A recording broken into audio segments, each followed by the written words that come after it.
ablution facility for learners. It is a block with 2 classrooms and a corridor office donated by USA in 2006. And the rest 4 corrugated made classrooms were funded by parents through different fundraising activities. This school starts from pre-primary to grade 6, and next year, 2026, they are expecting grade 7. And again, teachers and parents need to fundraise money for grade 7 classroom, and I have to join them. As we are speaking now, all the male learners are forced by situations to go relieve themselves in the bushes during school hours. I ask the Minister the following questions. Honorable Minister, are you aware of this school situations since you were the ED in Angwena region of the same ministry? Since you were the ED of the same ministry you are leading now? If yes, what are your plans for it? If not, when are you going to familiarize yourself with the situation? What is the minister going to do to improve the infrastructure of that school and other schools in a similar situation or more deplorable than this one, if any? What is your plan of action for Onakasino Primary School of the Greater Shikoto region? I so submit. The honorable member may please table the question.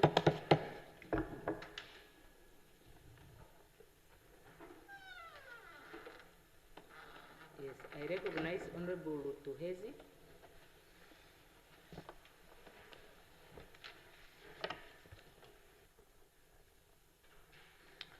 Honorable Speaker, I hereby give notice that on Thursday, the 9th of October, 2025, I shall ask the Honorable Minister of Gender Equality and Child Welfare, Honorable Emma Kantema, the following. The conditional basic income grant, which replaced the food bank program, was introduced as part of Namibia's effort to support most vulnerable citizens. However, its rollout has faced serious challenges. Registration was conducted centrally by officials from Windhoek without involvement of regional ministry staff, resulting in confusion and exclusion of many intended beneficiaries. Vulnerable individuals, especially those in informal settlements, were often denied due to strict requirements such as water bills and plot numbers, documents men do not possess. Manual systems allowed for the misuse of documents, and the regional ministry officers remain uninformed and unable to assist community members, especially since the registration process was halted, leaving many applicants in limbo. I therefore ask the Honorable Minister the following questions.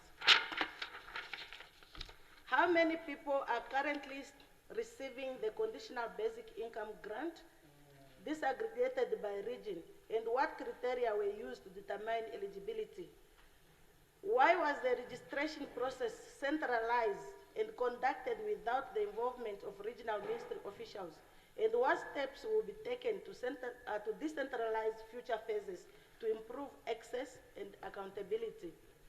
Given the exclusion of many vulnerable individuals due to a lack of water bills or plot numbers, will the ministry revise its documentation requirements to better accommodate those in informal settlements or without formal addresses? Lastly, when will the halted registration resume in the regions? And how will the ministry ensure that previously excluded individuals are given a fair opportunities to register with proper support from local ministry officers? I so submit. Thank you. The honorable member may please table the questions.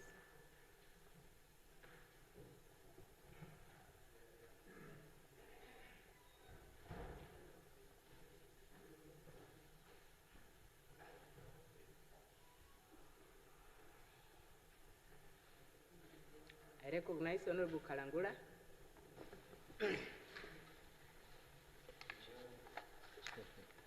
Thank you so much, Honorable Speaker. Honorable Speaker, I hereby give notice that on Thursday, the 9th of October 2025, I shall ask the Honorable Minister of Works and Transport the following questions. The Honorable Minister, Honorable Veiko Nekundi, visited Natis in April 2025 due to complaints as indicated from the public outcry on the NATI's poor service delivery that leads to long queues, particularly at Talsi branch, more so at NATI's Valley and elsewhere countrywide. Now, today, NATI's Walvis Bay stopped with the testing of trucks, the heavy-duty load vehicles, and the renewals of the disc since June 2025. According to management, there is a problem with the testing pit at the weighbridge. All heavy load vehicles are diverted for testing and disc renewal to Swakopmund. As a result, Swakopmund is now overbooked with heavy load vehicles, which led to the station brake roller failure, which also required repair 3 weeks back. Transport companies struggle to get bookings to renew their license discs. Penalties on license renewal fees keep piling up. As a result, companies lose work due to unlicensed vehicles, subsequently leading to the addition to the standing high unemployment, which possibly could lead to retrenchment. This is a big blow on the economic activities near our key harbour town. The testing officers in Swakopmund at this stage are overbooked, short-staffed, and exhausted. Honourable Minister, honourable members, it is based on this background that I now ask the following questions. Number one, what is delaying the repair of NATI's Walvis Bay Weighbridge testing pit? And why are there no backup plans when station testing equipment fails? Number two, was there any expansion on any NATI station done across the country to cater for the increase in the number of road users? If not, what is the expansion plan in all the stations based on the current NSA statistics? Number three, and finally, what was the outcome from your visit, now the Honourable Minister in this case, from your visit to NATIS in April, considering that the problem that made the Minister visit has now intensified and is now heavily affecting our key harbour town economic activities? I so submit, Honourable Speaker. Yes, can the honourable member please table the question?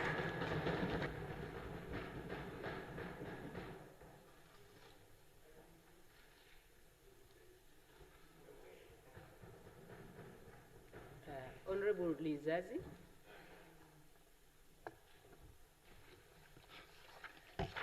Thank you very much, Honourable Speaker.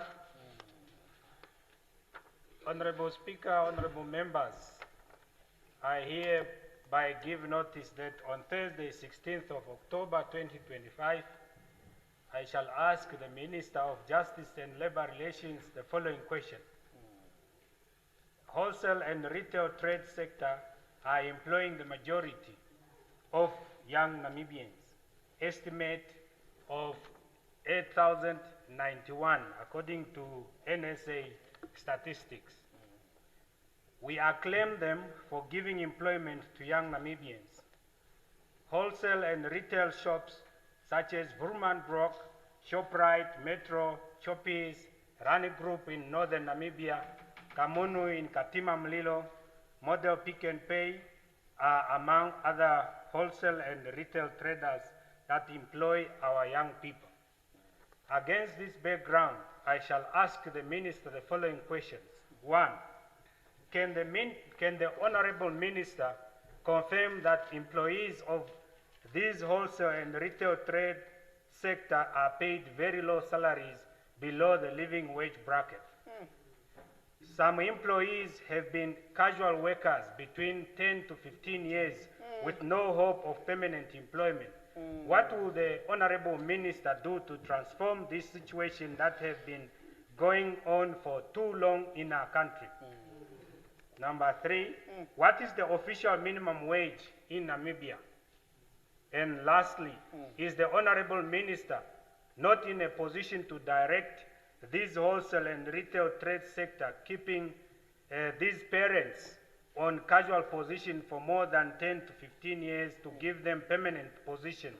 I so submit, Honourable Speaker. Yes, please table the questions, honourable member.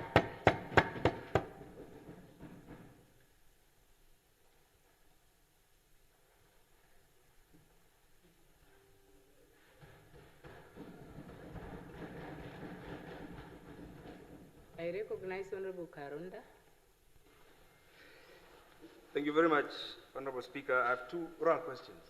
Are we there yet? Okay, let me first find out whether Honorable Motu's questions are written. Honorable Motu, you have the floor. Okay, Honorable Karonda.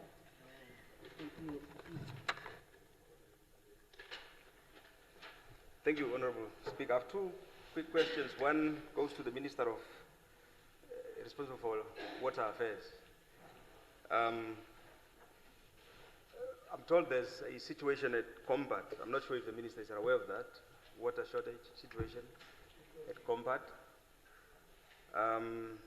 What could be the underlying factors, and is that being addressed? The second question goes to the PM. Government's position in the matter between the Overall Traditional Authority, LPM, and the rest against the German authority. You seem to be saying that our courts have no jurisdiction to hear this case. Why did you take that position? You seem to be saying that the German government or our courts have no jurisdiction. Why are you the ones arguing that on behalf of the German government? Yeah, Honorable Karonda, is that having to do with the court case? Yes, but I Yeah.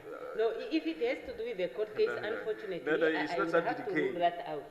I would have to rule out that it is not allowed in terms of the rules. We are not discussing the merit of it. No, but we can't have a discussion to ask a question on an issue that is before the court in regard to an opinion that is supposed to have been expressed or otherwise. I don't know. So I think this is a difficult, I will not be able to see my way through to really allow that question, let alone on agency basis. Yeah. Yes. Honorable Member, can we hear the answer to your other question by the Minister of Water Affairs, responsible for water affairs? Honorable Damani.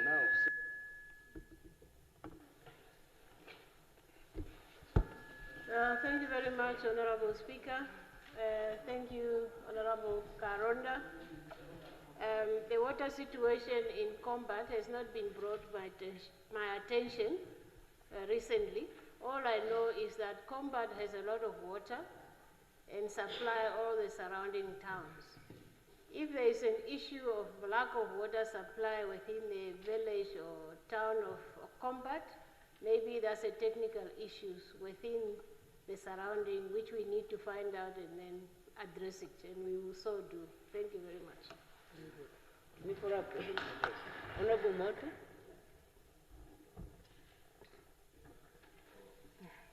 Thank you very much, Honorable Speaker. My question is also related to the court case, but not on the debate rather, but on the financing of the lawyers, if you may allow me.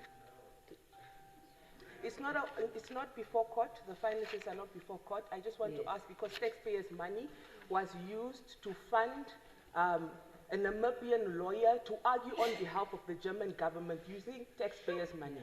Oh, okay, Honorable Motu, unfortunately, But it's a budget issue, and the Right Honorable Prime Minister has to answer as to where the money that was used, from which budget, which was approved by which parliament, which was allowed to finance Namibian lawyers so that they argue against people who have killed our people. Yeah, Honorable That is my Member, question. It has nothing to do about the court. It has to do about the budget, and the appropriation okay, bill can appears you before hear me, Parliament. Honorable Member? Yes, I am not able to see my way through to admit that question. And it's an as to urgent why? oral question. It is It's an an urgent urgent question question. because currently now funds have been taken and they are paid. Honorable to, Member, no, Honorable, that is your This is view. our taxpayers' money. This is our taxpayers' Honorable money. Member. Anything that has to do with taxpayers' money is important. And it's currently in Honorable in Member, court. you no I longer am not have going the to floor. sit, Honorable. No, but I'm not you going can't to speak sit at the same because time. you cannot as say a- it's not urgent. No, I will not admit Honorable the Speaker, question. you cannot say it's not urgent because this is taxpayers' money, I and just the said argument that is right now you before don't have court, the floor. and the lawyers have received the money, No, and this is taxpayers' the money that's question supposed to will go not to be development put. issues. It will not be This is recorded very and it urgent. will not be put. No, Honorable. You could have said that you cannot bring debates that happen in court. I will not. You can ask the surgeon to remove me. Because this is taxpayers' money, and the court and the lawyers have appeared before court. You guys can laugh. You can laugh all you want, but I'm not a sellout. I'm not a sellout to my government. I'm not a sellout to my people. You can laugh all you want. I am a descendant of the Herero and Nama genocide. You will not say I must sit down. Kako, I'm not a sellout. You cannot use taxpayers' money to fund a German government, lawyers that are defending the German government, to argue against Namibian people in a Namibian court. That is an important issue. No, the Just question is not admitted. Answer the question. The question is not admitted, Honorable Member. You As can to lodge why- your complaint. No, can you take your seat so that I can, if you want me to answer you? Because you no longer have the floor. Because you don't have the floor anymore. You don't have the floor anymore. It doesn't pass as an urgent oral question, and definitely this is an argument about an approach taken in regard to a court case, and it cannot be argued through questions. Yeah. Okay, I recognize Honorable Shitana.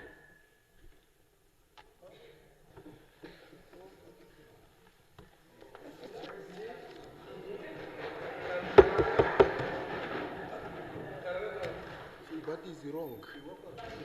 What is, we must never Honorable sold our Shitana, people. you have the floor, It's please. right.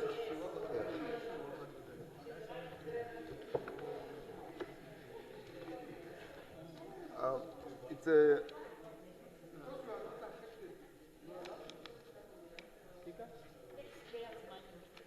May I have your attention? Now you have the floor, please. All right. Thank you. Mine is going to the Minister of Finance. First of all, we must congratulate your ministry and the Bank of Namibia for achieving these milestones by launching a new notes and coins. It's something that we need to appreciate because it really speaks to the current economic development and the standard where we are now. But the question is, on all our notes, there is a symbol of the animal or something, which is representing the first generation, be it a male and female, and the young generations. But the issue now that just yesterday when I got this $10, this one. So there's something missing on this $10. So the young ones, they were removed from this. Young generation is no more represented on this note. So the previous ones, it cover head of the house as a man and a female. Listen, and a female. Listen, you will not understand this, Emma. You are too young for that. You are too young. Princess. Yes, yeah. Princess. The question is, this represents a male, female, and child. Yes. And here there is nothing. What went wrong? Was it stolen? Was it burnt in a tosha? Or what is going on? So can you please clarify why do we have to? You did well, but the moment you remove the young generation from this, it's something that is really worrying us. So can you explain to us what is going on? I shall submit. Of Finance, can you please respond?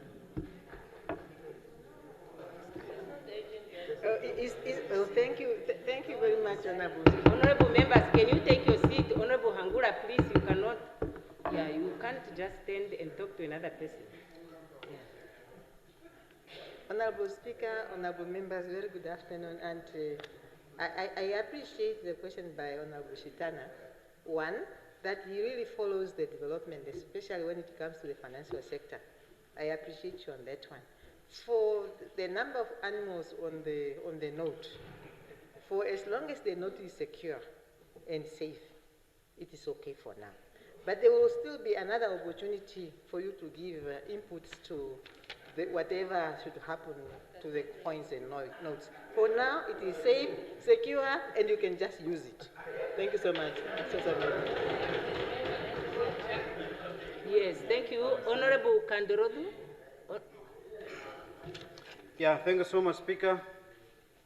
We still have some unfinished business.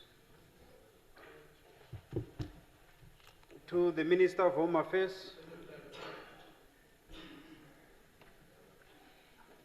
I received a complaint from the public that the operating hours, more especially between 1 and 2 lunch, you are closing off your offices in Windhoek at the head office,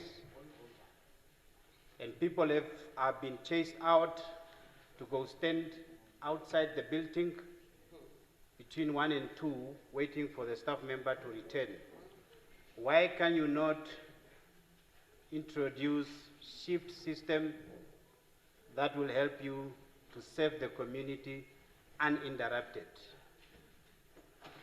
Secondly, Honorable Minister of Finance, we still have unfinished business on the tender.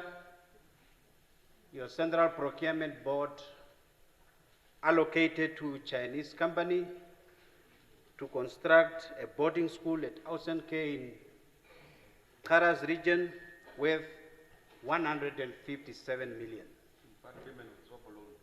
Why did you allocate a tender to Chinese foreigners at the expense of the local companies? Why can't you put a threshold of which the Act gives you power to do, that from 0 up to 500 million, only local companies are allowed, neither joint ventures with foreign companies are permitted to participate in a particular bid? But the main question is, why did you give a tender to Chinese while we have Namibian company that have ability? Okay, to Honorable construct Member, school? you have made I that. so submit. Yes, thank you. Honorable Minister of Finance, I just want to indicate again that the oral agent question does not mean anything that is very important. It means it is so urgent that it cannot be put the usual way. So please note that, because I will start to disallow some of the questions, because they are just important, but they don't warrant that they are answered outside of the established procedure. So, Minister of Finance, you have the floor, please.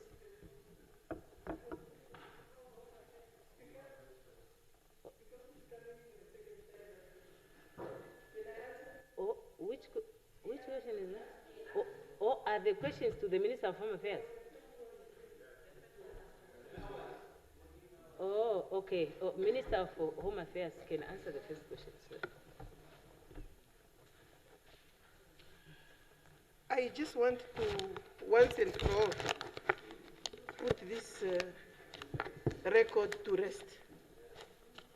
I joined the Ministry of Home Affairs in March 2025. Beginning of April 2025, I was briefed on the activities of the ministry. And during my briefing, I raised the concern of the closing of lunch hour. And I want to believe that one of the officers who had a problem with this, most probably, not accusing anyone, who did not want this to happen, perhaps keep going to people and giving this information instead of implementing the directive given. Immediately thereafter, I put this directive in writing, and the executive director is on instruction to work on the calendar, which would now determine who will work which time. And this is my own initiative, and it should not come as if something that is not happening and something that is being picked up by the community as an oversight. I picked up that and I have immediately acted on that. And I want to assure you that the executive director is on instruction to ensure that that is implemented as soon as possible. Thank you. Thank you. Minister of Finance.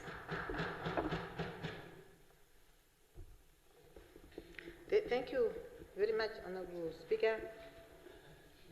With regard to Honorable Karonda's question, is it not Karonda? They are brothers and sisters. Okay, they are, okay. Sorry for that. Brothers and sisters. Brothers and sisters. Eh? No, I withdraw that one. I have withdrawn that one. Honorable Kandorogo, right? Honorable Kandorogo. Yeah, I acknowledge that the question is very important, but it's also not that urgent. And because it requires Central Procurement Board to go through their records, I seek the indulgence through Honorable Speaker of Honorable Kandorogo that his question be put in writing so that they can come and respond with evidence. I submit. Thank you. Thank you. Okay, now we proceed. Notices of motions. Okay, ministerial statements. Right, Honorable Prime Minister.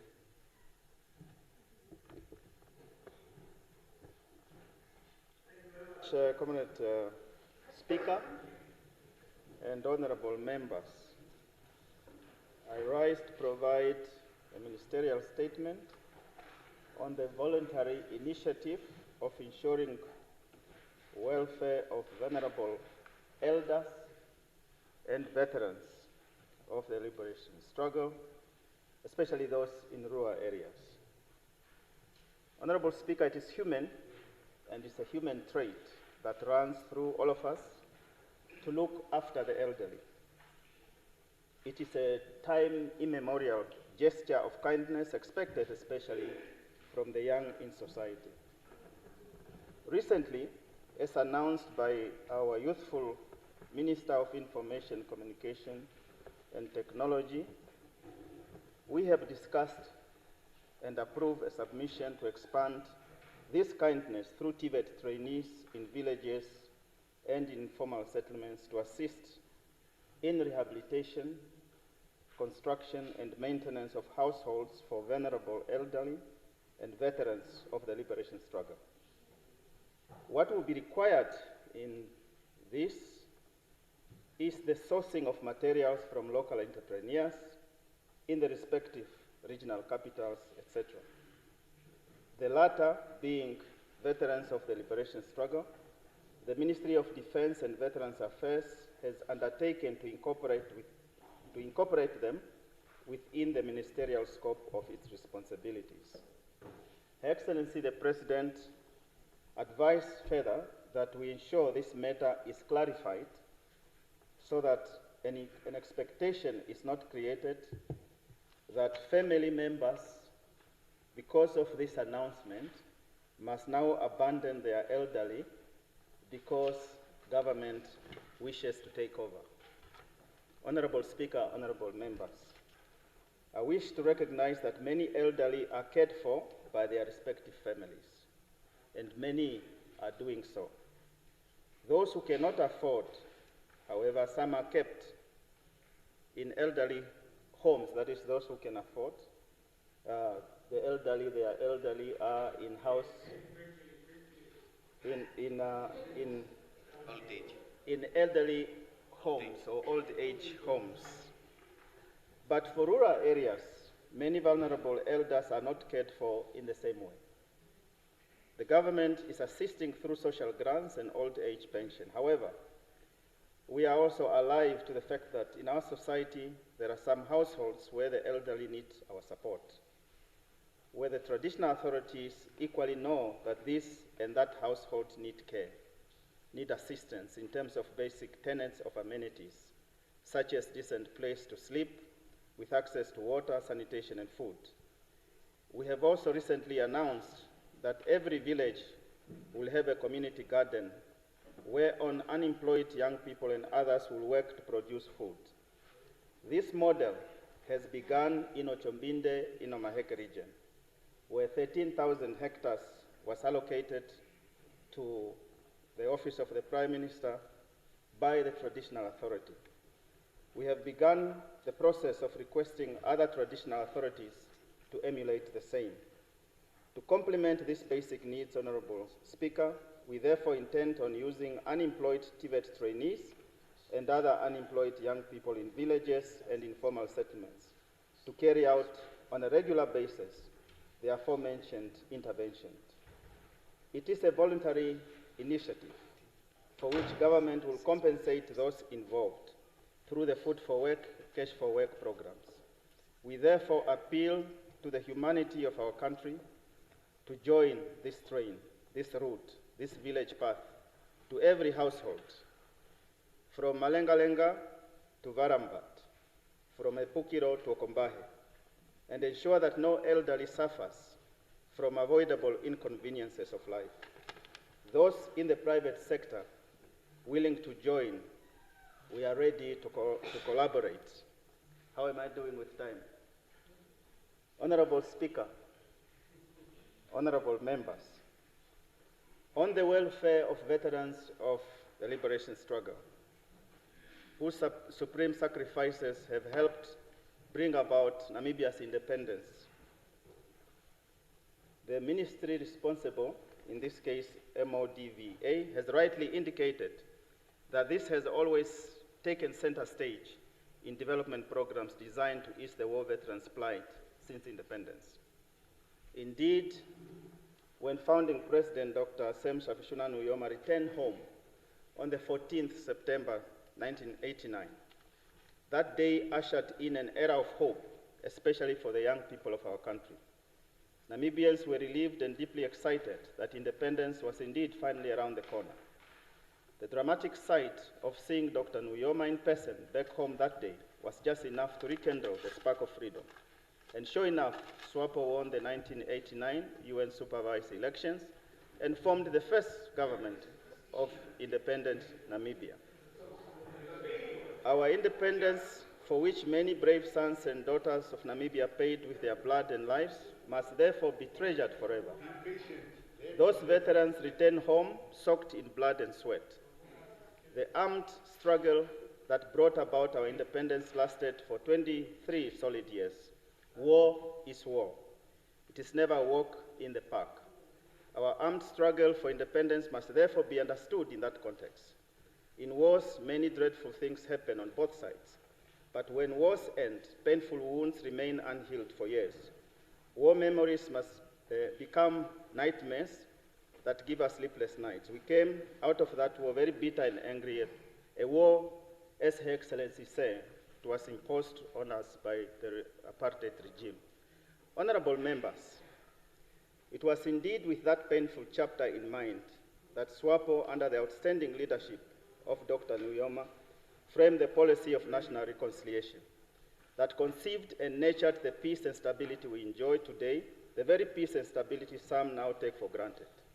Ceaseless and seamless efforts were weaved together to set in motion confidence-building measures to convince former enemies who carried guns to hold hands and embrace one another for the sake of peace, freedom that we enjoy today. It was not easy to bring about that peaceful environment. An awful lot went into that process. We can only thank our founding fathers and mothers, including those who waged the war of resistance against the colonial and imperial German occupation. Founding President Nujoma presided over that peaceful transition, which to some seemed well-nigh impossible, with a majestic sense of purpose. With a policy of national reconciliation firmly in place, Namibians buried their brutal past and embraced their future with both hands. We are where we are today because of that unparalleled sense of understanding, letting go of that painful chapter in our history without revenge. A lesson learned is this: the past, however bloody and violent it was, we had already lived. The future, we must still live. we couldn't build on seeds of violence in that future. It was our magic wand and solution to a deadly challenge we face. Today, we are the envy of many nations in the world, precisely because of that. And it is precisely because of that background that we must continue to take care of our revered war veterans, especially those who find themselves in traumatic and unbearable conditions. Finally, there is also a heartless culture evolving amongst us, where some war veterans are being mocked and vilified because of the conditions in which they unfortunately find themselves. We can't, as a nation, stoop so low. This is sheer wickedness. It is our duty to honor our war veterans. Every effort is being made through the ministry to ensure that no war veteran lives a deplorable condition. We owe it to history to do just that, and their basic needs must be met while they are waiting for their cash payouts from the line ministry. Once again, through this voluntary act of kindness, we intend to work with all stakeholders to rehabilitate vulnerable elderly and war veterans' households by installing basic facilities such as decent ablution facilities, water and electricity. Our overarching objective is apolitical. It's all about humanity, to ensure that they live decently, especially those in rural areas. This is the objective of the just announced initiative, Comrade Speaker, honorable members. I so submit. Thank you very much. Yes, thank you. Yeah, any question on the statement of the Prime Minister? Okay, Honorable Hangula.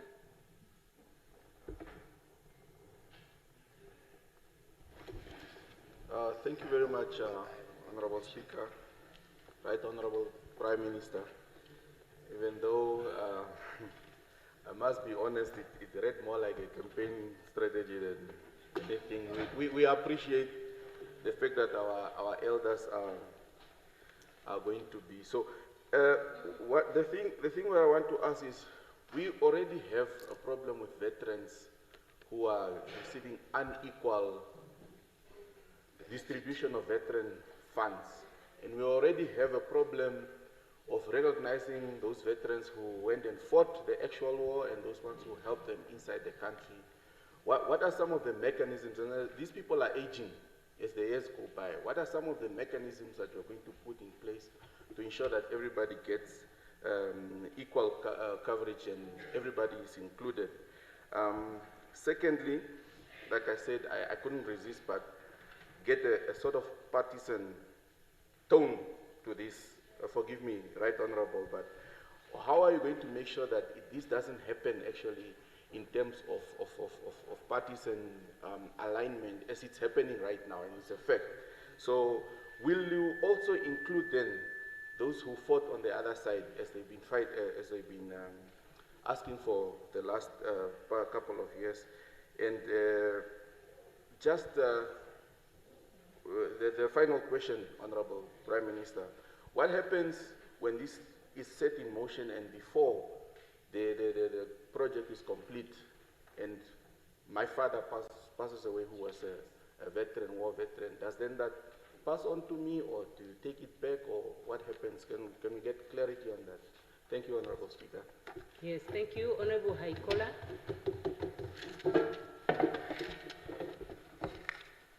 Thank you very much, Honorable Right Prime Minister. It's actually very important what you have said, because in your statement you said that a lot of things happened during the war, and there's a lot of traumatic experiences.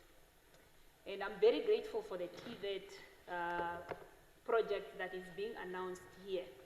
I'm just a bit worried about inclusive, as echoing Honorable Vino, but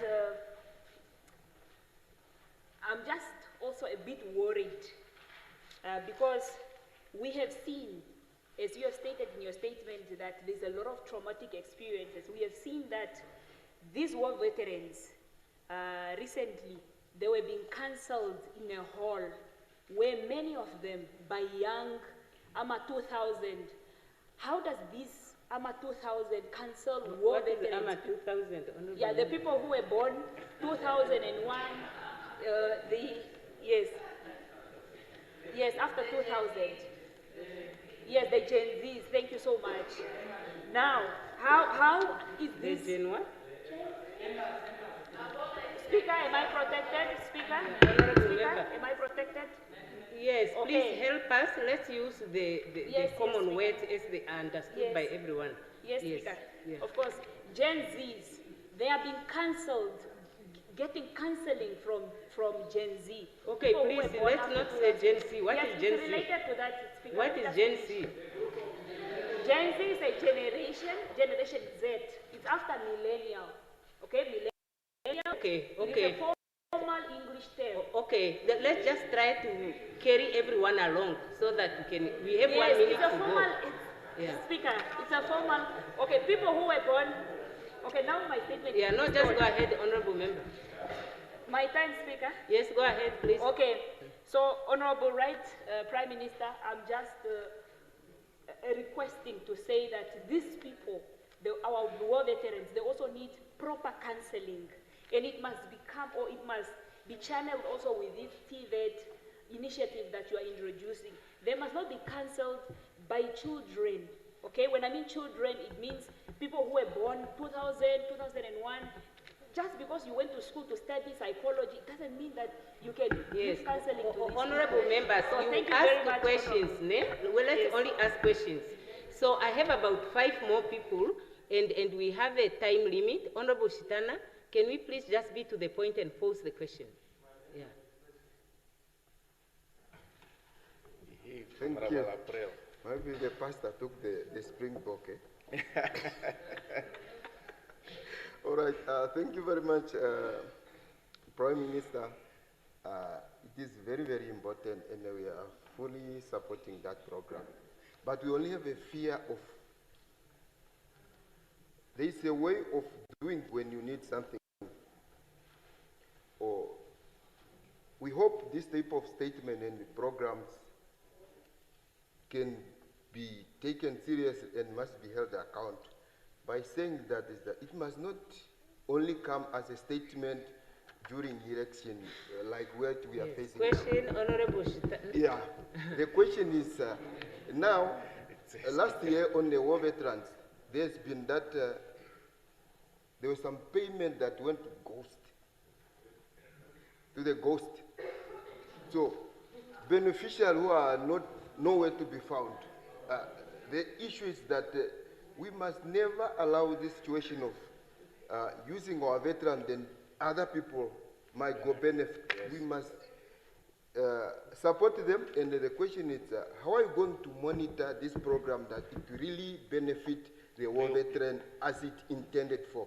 I so support. Very good. Honorable Kalola, let's just be to the, yeah. Honorable Kalola, you have the floor. Okay, thank you, Speaker, for giving me the floor. No, mine is quite simple. I don't want to repeat. But why do we keep on shifting the goalposts? We keep on, every time you bring up a certain project for veterans, you did not finish it.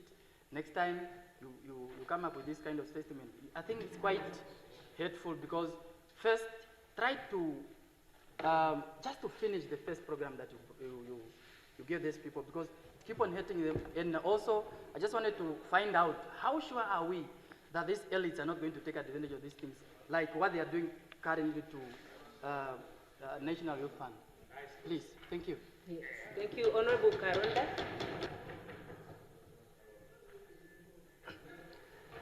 Thank you, Comrade Speaker. Thank you very much, Comrade PM, for your statement. But saying that you spoke about reconciliation, I have something that has always bothered me, and that pertains to our overall posture and attitude towards people we kept in the dungeons as spies without evidence. When do we begin to reconcile with them? Thank you. Yes, okay, Honorable Member, that's a question, but I don't know whether that follows really from the ministerial statement. But I don't want to rule it out. I just want to flag. You know, he will have 5 minutes to respond, and the question must be in compliance with the rules. Yeah, Honorable Kandorodu. Then after that, I have 4 more Honorable MPs asking questions. Please Yes, to the point and... Thanks to the point, Yeah. Honorable PM. We recognize, we pay them monthly, then we pay them 50,000. As we speak now, there are those that are expecting their project money or their projects to be funded that are recognized. Now, we have changed or created another project to assist those that have been assisted before. Where are those that are still waiting for their project money to be funded as war veterans? Why are we excluding them completely and come up with something else where they will be excluded again for the second time? Thank you, Honorable Nashinge. Thank you very much, Honorable Speaker. Honorable Prime Minister, thank you very much for what you have presented. Just have few questions. All senior citizens are all important to all of us as citizens of this country. Their contribution inside Namibia or outside is equally important. Now, you have those landless ones in their old age hours now. Some are in corridors. What is the plan from their government? The other one is on we have many unknown graves in regions such as Wangwena, Oshikoto, Kavango West as well. What about those ones that have also sacrificed their lives? When are we going to go around those regions and perhaps identify those graves and do something about it? The other thing is about their contribution. When are we going to tell their stories? Because their stories are more important as we move into the future. We should be able to tell their stories. I think that is more important than these few things that we are doing. And moving into the future as well. And many of them are homeless. They don't have homes. What are you going to renovate? They don't have a place, many that some of us knows, they don't have a place to call home. So what are you going to renovate? The next question is, how much is this going to cost us as taxpayers? Perhaps you can touch on that. And the other thing also, many are also going through health issues. What is the plan? It seems it's only about the optic that we are concerned about. What about their well-being? They don't even have anything to eat. Perhaps that we can also touch on it, PM. Thank you. Yes, thank you. Honorable Lucato.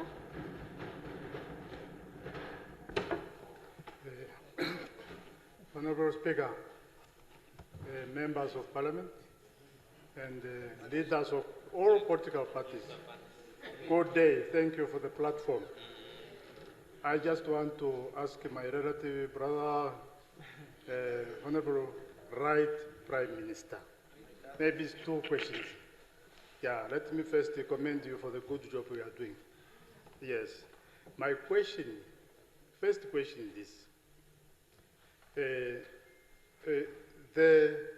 You mentioned about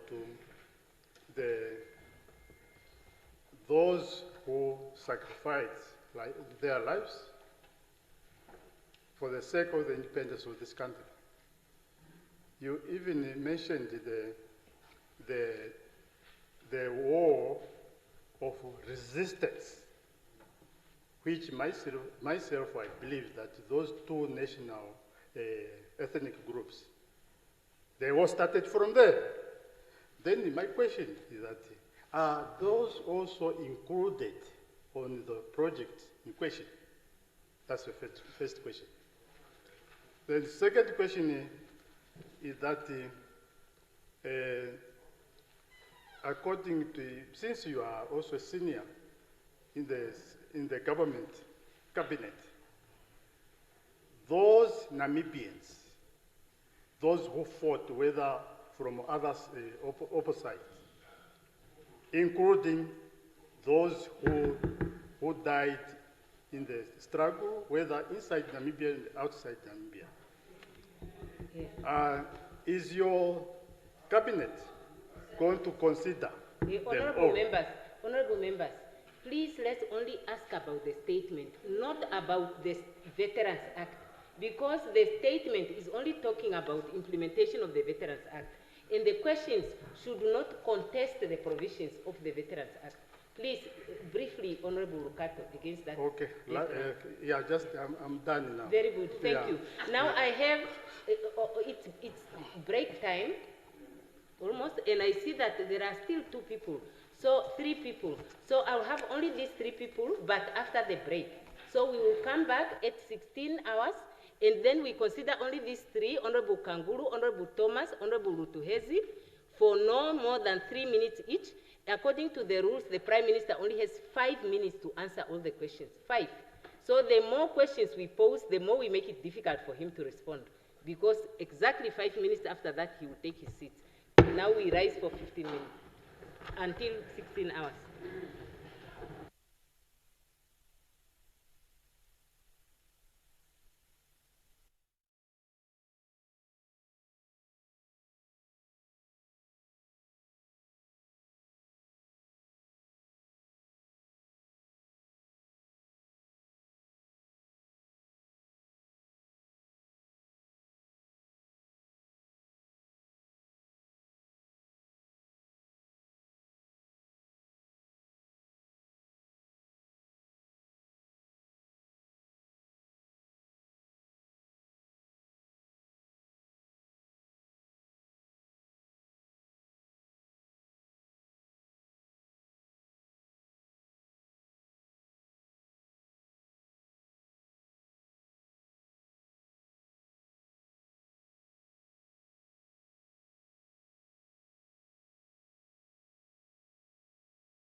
Thank you.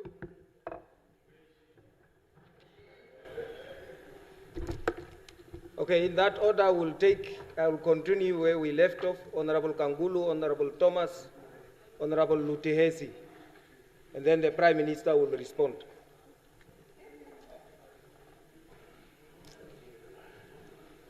Thank you very much, Deputy Speaker, for the floor given.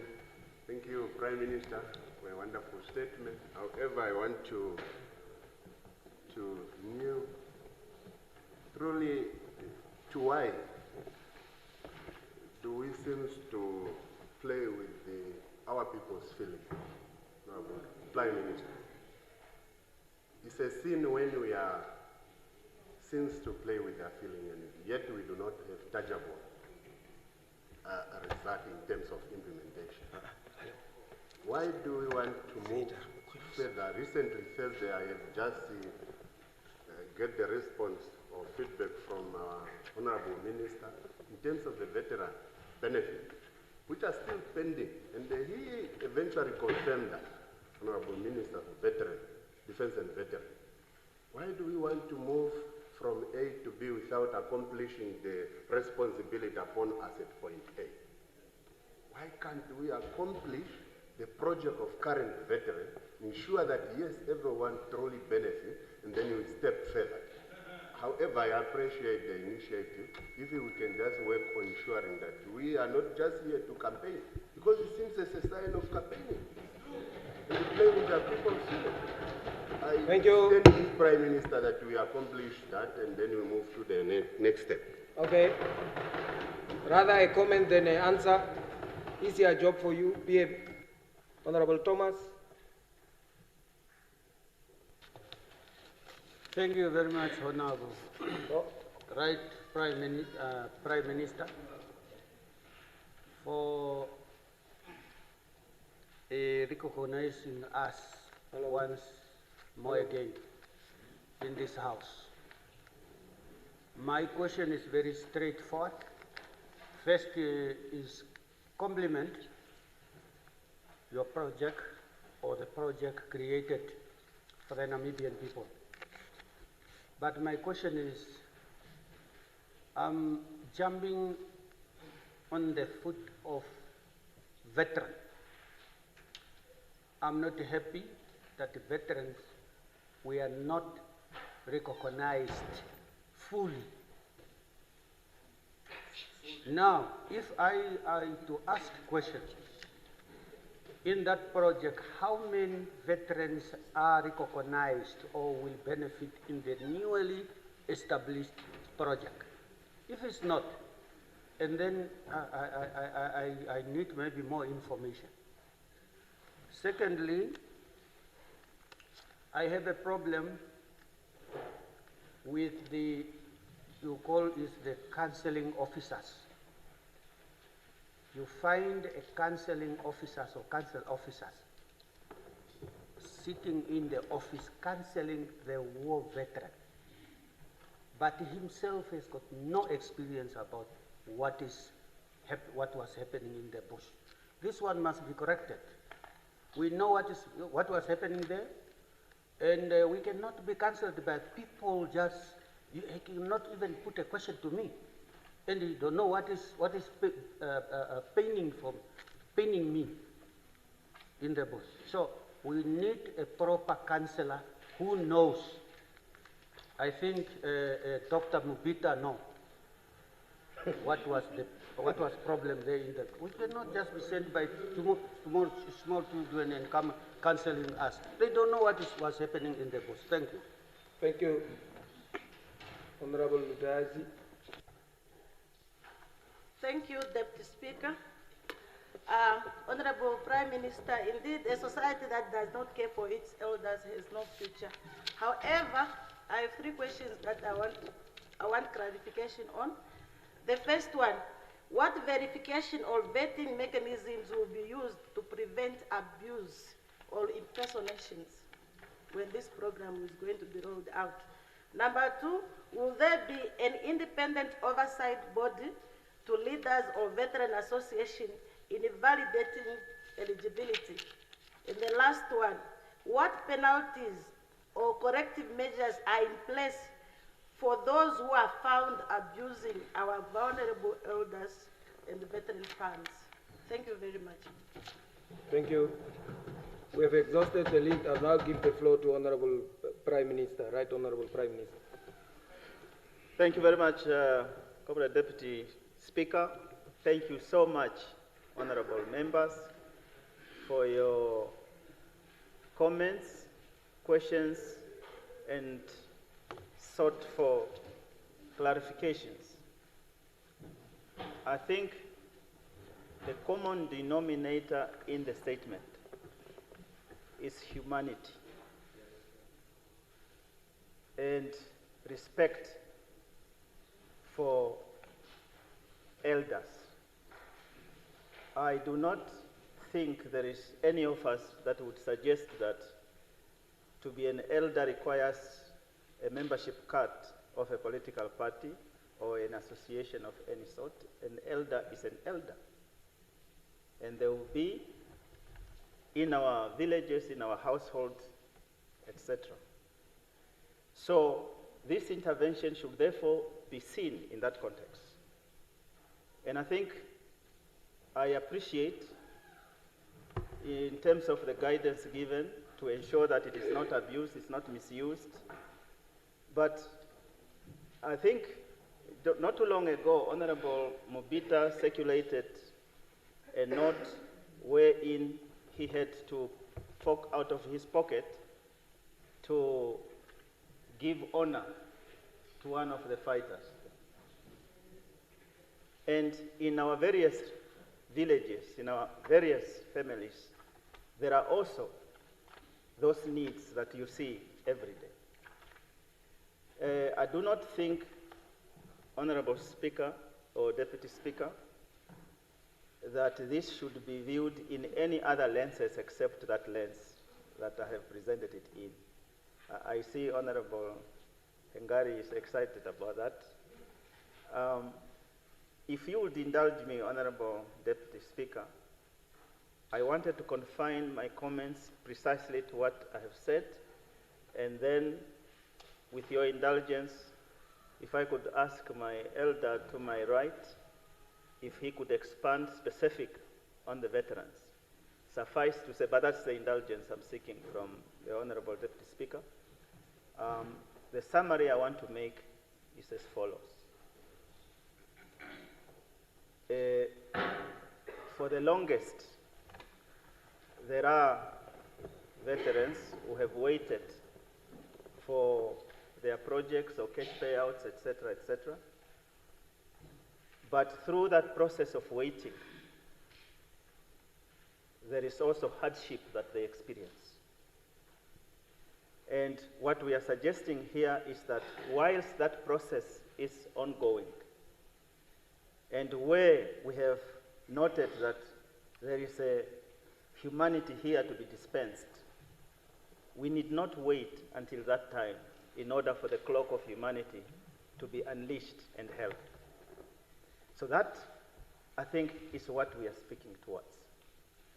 And to acknowledge also that in a free and independent Namibia, the AMA 2000, the JZs that they have spoken about here, they have amassed and acquired expertise in the space of TVET, that some of the things that we are speaking in terms of repair, the time is up, it is not that it's impossible for them to do. They can do it. All they require is support. And that is the support we would like to be able to give, as was deliberated by Cabinet. So food for work, cash for work, that is an intervention we would like to practically do. And more than that, bilaterally we can discuss it, but please, the clock is of humanity, nothing else. If, with your indulgence, and if your magnanimity will allow, and that Comrade Youthful Kapofi could speak to that, that's fine. If not, we would refer to the act that defines veterans for people to look at, and it would actually clarify. Okay. I shall submit. Thank you. No, ordinarily I think one would have acceded to your request, but Thursday, the man whose show closed off this show was that very same youthful person you are referring. And the topic itself was also on that matter. And I think we have extended it with the cordial respect. If you remember Thursday, we even went beyond time. So it's not a conversation that will, even if we allow him to stop today, it's a conversation that we need to take forward at different platforms. So I want to stop by that and pray for your indulgence to say, I think extensively, and I think I see the concurrence from Honorable Youthful, but we had the discussion on Thursday. Okay, thank you. I'm just using the words of the Prime Minister. Some of us have never been. Thank you. That has been disposed of. We'll now go to reports of committees. That brings us now to the order of the day. The Secretary will read the first order of the day. Resumption of debate, calling on the United States to lift economic, financial and commercial blockade against Cuba and her people, as well as the removal from the list of states alleged to sponsor terrorism. When the Assembly adjourned on Tuesday, the 30th of September 2025, the question before the Assembly was a motion by Honorable Opindi that the motion be discussed with absolute urgency and be approved unanimously without delay. However, Honorable Nashinga adjourned the debate and he now has the floor.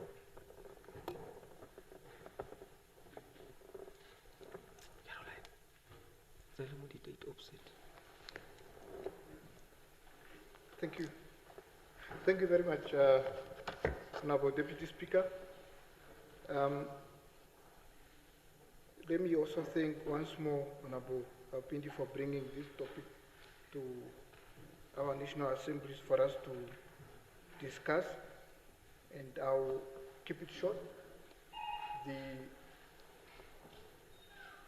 It is straightforward, and I think the people of Cuba, beside what they have done for us, their sacrifices to our freedom and independence, is not the only reason that I would support this motion, but the fact that they are human beings, they deserve freedoms and opportunities just like any other human being on earth. I truly believe we should support this without any delay, but one issue that I wanted to raise is that while we are calling for the United States to reconsider their decision, of course, I think during the time of President Barack Obama, some of this economic blockade and other stuff were removed, and then the new president decided he's going back to square one. But I think us as people who have benefited through the blood and sweat of the people of Cuba, we must also look at ourselves in the mirror and ask ourselves, what have we done for the people of Cuba in a free and independent Namibia? They are here and only limited to the medical sector, but I think we have more where we need their inputs, their expertise, their participation, so that they can also benefit from our economic opportunities that we can offer to the world. So on top of that, I think we must also try something, do something. Those that are helping us, especially at the Central Hospital, if you go around the eastern side of the Central Hospital, let us go look at the houses they are living in. They are in a terrible condition, and I don't think they deserve that. So with that, I think the people of Cuba do deserve our support, and we must take the conversation and the discussion further to our friends as well, and start spreading this gospel non-stop, so that the people of Cuba can really start enjoying life just like any other person on planet Earth. Thank you very much. Thank you. And I recognize Honorable Jonas.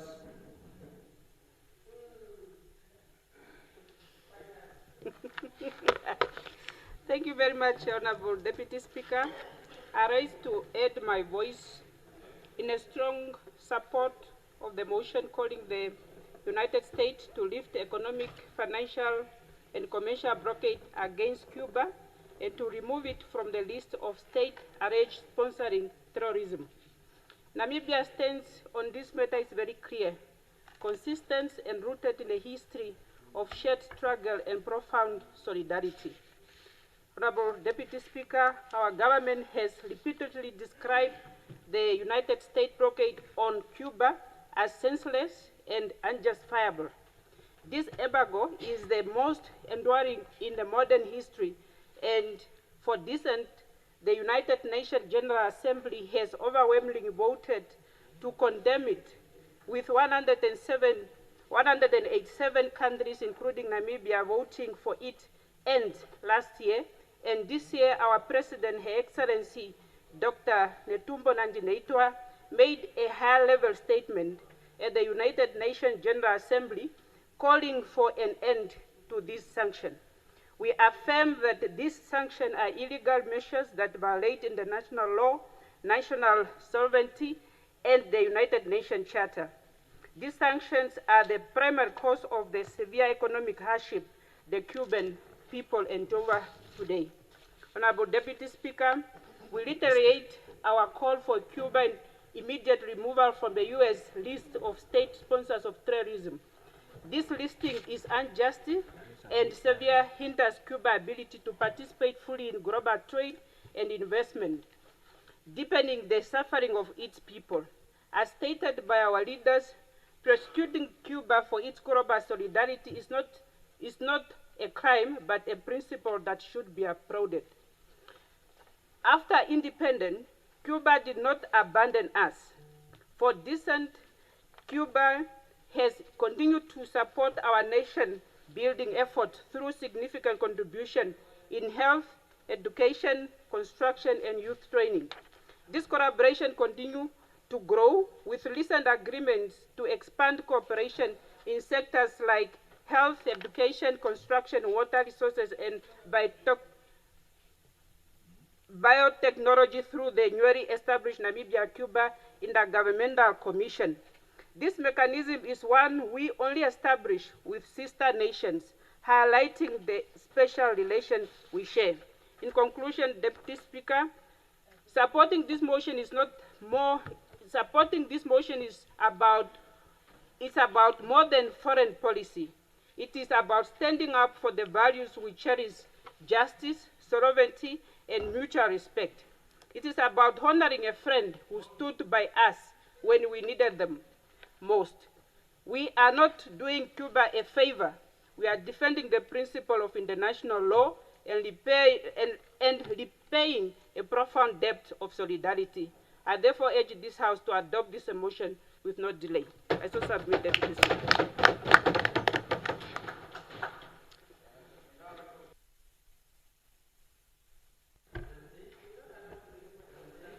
No, you are allowed.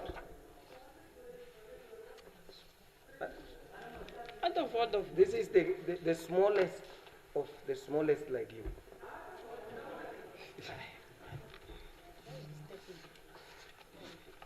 Yeah. Thank you very much, Honorable Deputy Speaker.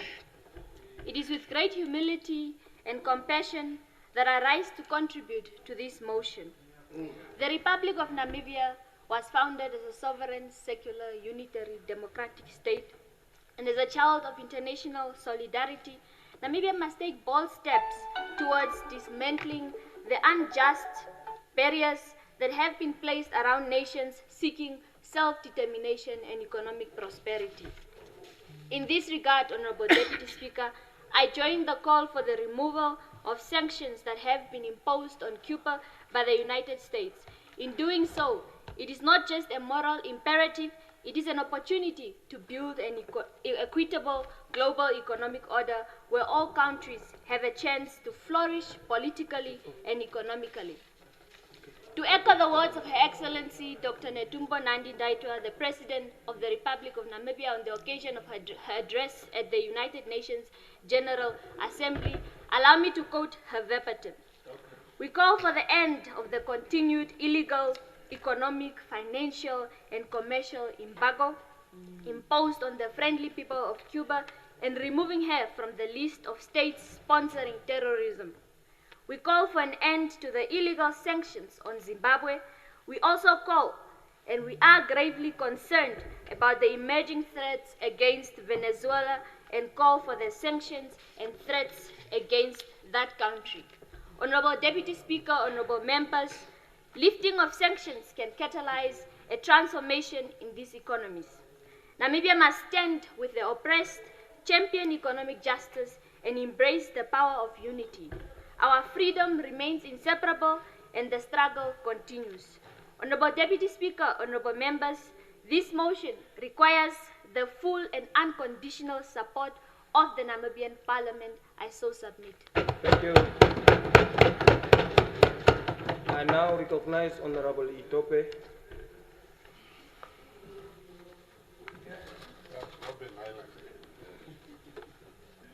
Honorable Deputy Speaker, I rise today to address the profound and historical relationship between the Republic of Namibia and the Republic of Cuba, a bond forged in the fire of our liberation struggle and one of the remains a cornerstone of our foreign policy.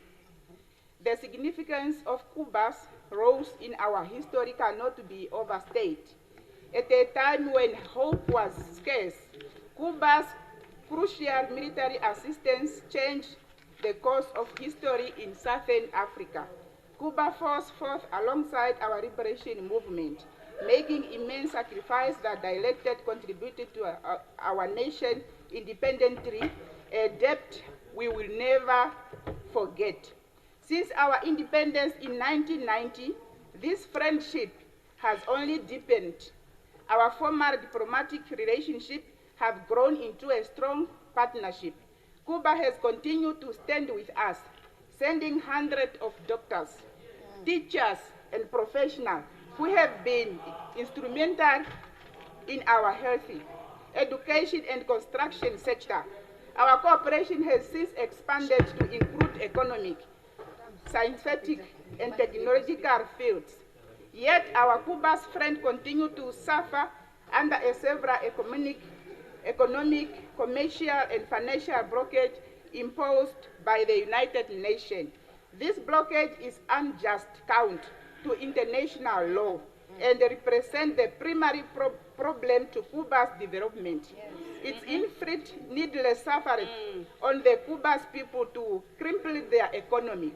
Furthermore, Cuba unjustifies its destination as a state sponsor of terrorism. Several hinder its ability to engage in global trade and attract investment. We view this action as a clear violation of United Nations Charter. As a nation that owes a deeper debt of gratitude of Cuba, we are deeply bound to continue our advocacy. We must honor the legacy of our founding father, Dr. Sam Nujoma, Dr. Hifikepunye Pohamba, Dr. Hage G. Geingob, Dr. Nangolo Mbuba, and Dr. Netumbo Nandi-Ndaitwah, who consistently demand the lifting of this restriction. Therefore, Namibia reaffirms its unwavering solidarity with the people of Cuba and urgently calls for the immediate and unconditional end to the economic, commercial, and financial blockage against Cuba. The removal of Cuba from the United States risks to state sponsor of terrorism. In conclusion, our relationship with Cuba is not merely historical, it's a living testament to practical friendship and shared principle. Let us continue to stand for justice, for peace, and the right of all nations to determine their own future, free from foreign interference. I support the motion. Yes. Thank you. Very good. I now recognize the Minister, Honorable Selma.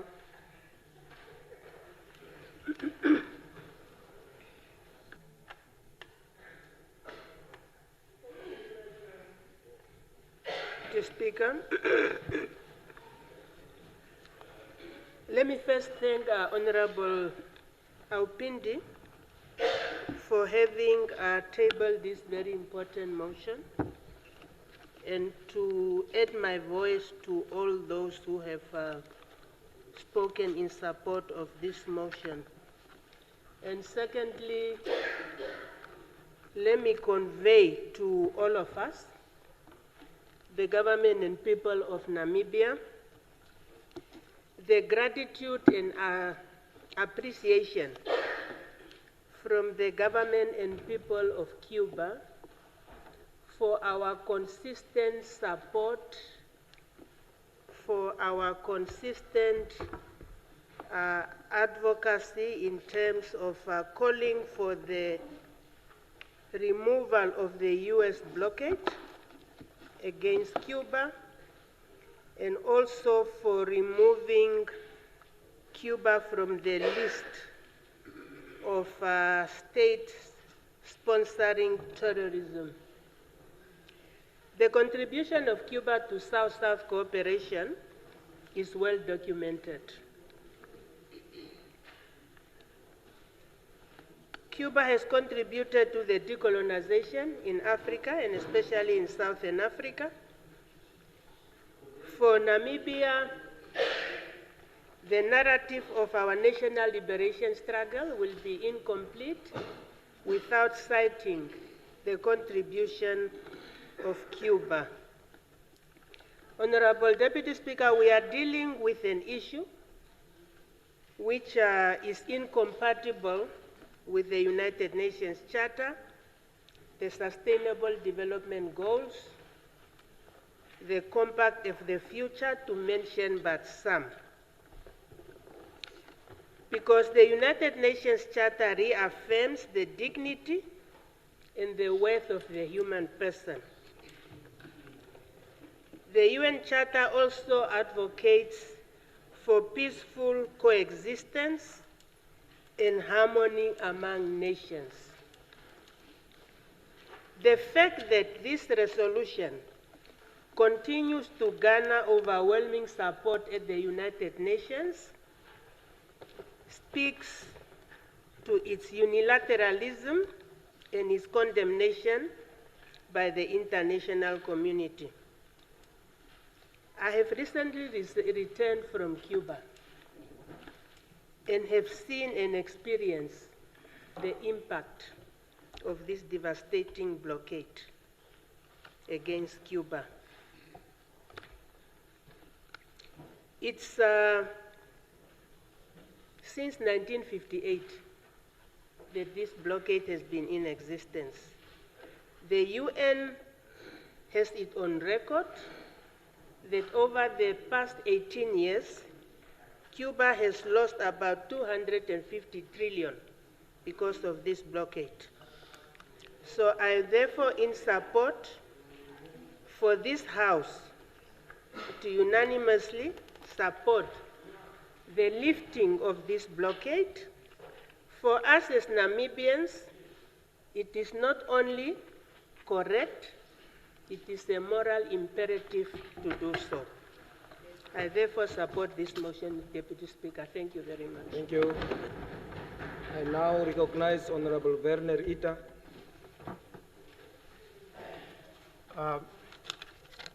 Thank you very much. It's not coming. Yeah, thank you very much, Honorable Deputy Speaker. I rise to contribute to this very crucial motion as was tabled by Honorable Aupindi. The people of Cuba have been suffered for quite a long time,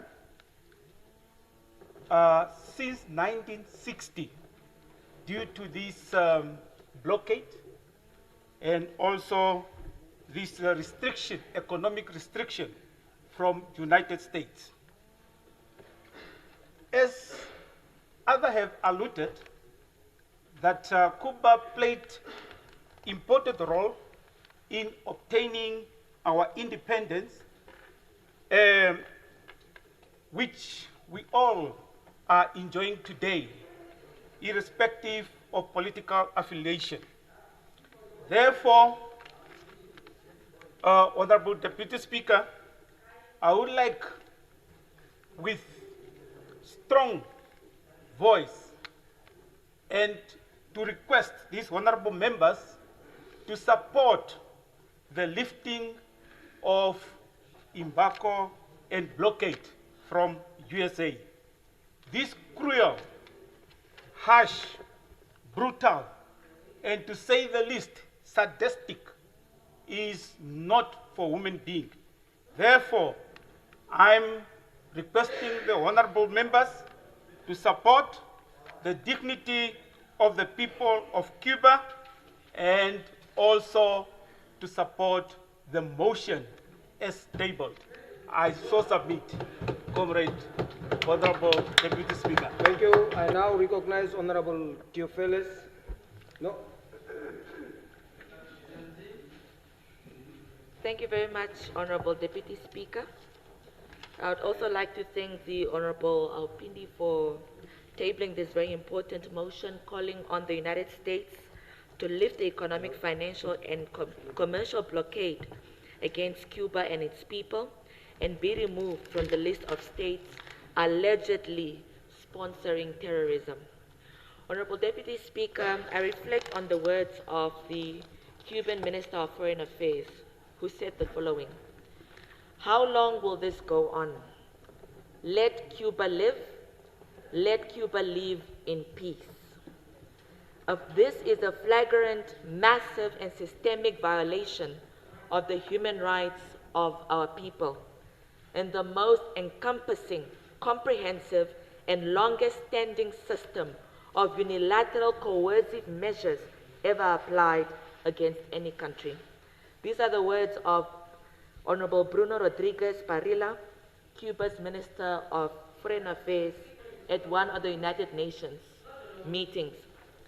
Honorable Deputy Speaker, every year since 1992, except for the year 2020 due to the COVID-19 pandemic, the United Nations General Assembly has passed a non-binding resolution that condemns the ongoing impact of the embargo and declares it in violation of the Charter of the United Nations and of the international law. The damage done to Cuba since the blockade was imposed some 62 years ago, Honorable Deputy Speaker, reflects 62 years ago, amounts to about $1.499 trillion US, considering that the United States dollar's value against the gold price. And during the last 18 years of blockade alone, Cuba has lost a total of $252 trillion US. Honorable members, imperialism is warning the world that any nation daring to firmly defend its sovereignty and build its own future will pay the price for its rebellion. And the inhumane sanctions and blockade imposed on Cuba under the pretext of promoting democracy represents the most unjust and prolonged system of unilateral measures ever applied against any country. Imagine being in a country where you have no fixed price around any commodity, because you cannot import, you cannot trade, you cannot have any particular system of sector, because there is a country unilaterally imposed a blockade on the way you run your country. Honorable members, the Cuban people have the right to participate in the global economy.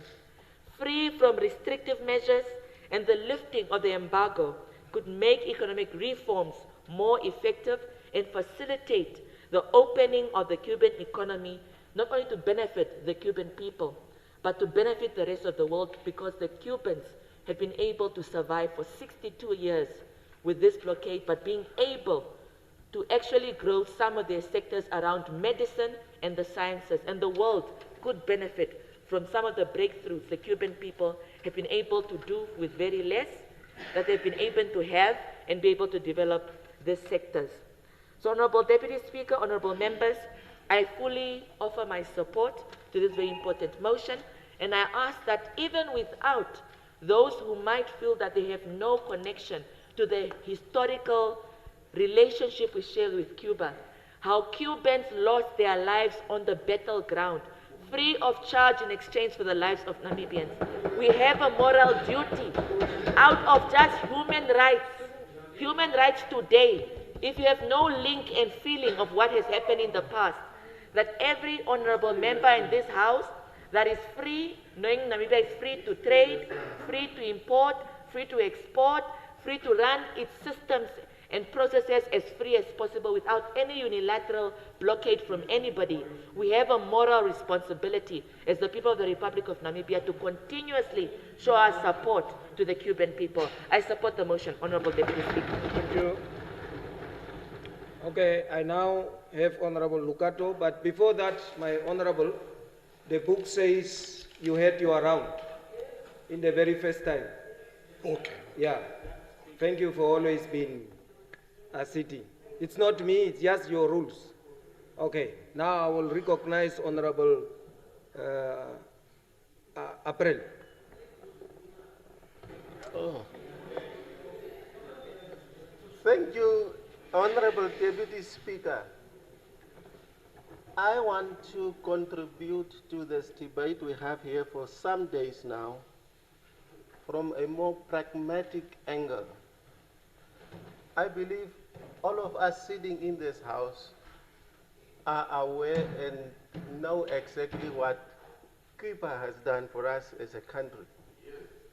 And therefore, when we are standing up here and trying to give such big words, I'm just wondering, whom are we trying to convince here? And why should we even take so long to pass this motion? It is our responsibility to show gratitude, and for me it's absolutely uncalled for that the Namibian Parliament should postpone on basis of technicalities, whatever these things are, solidarity. Solidarity cannot be postponed. Pain is something people feel at that time. Therefore, I want us to, as Parliament, take the responsibility and without much ado and protraction, whatever you call it, pass the motion and get done with the motion. That is my point. Okay.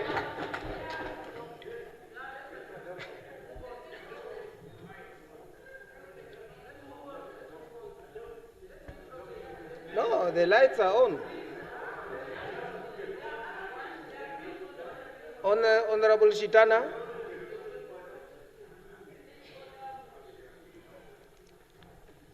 He was not on, eh?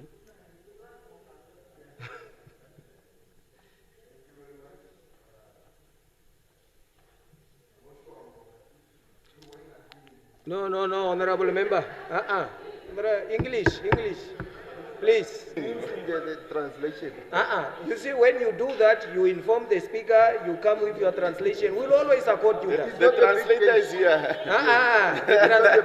It must be notified. Yeah, no. Translator is here. It means good things doesn't take long. Yes. That is the meaning. Okay. So and we must not be subjected to the way of saying we cannot pronounce ourselves in our vernacular language when we're having something sought to attend to. Yeah. We must be clear on that we are African. And as far as it concerns, when you hurt somebody, nobody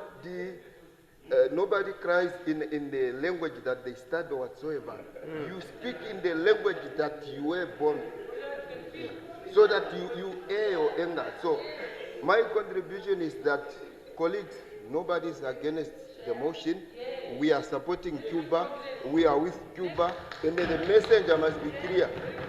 The messenger must be clear. I have never been in America. Those of you who were there and used to go there, tell them this is the message from Namibia that they must remove the sanction. We move. Thank you. Thank you. Okay, now I see Honorable Kapofi, Honorable Shifeta, Honorable Emmanuel. Now switch off your line. Oh, you want to close? Okay. Honorable, you are off. Honorable.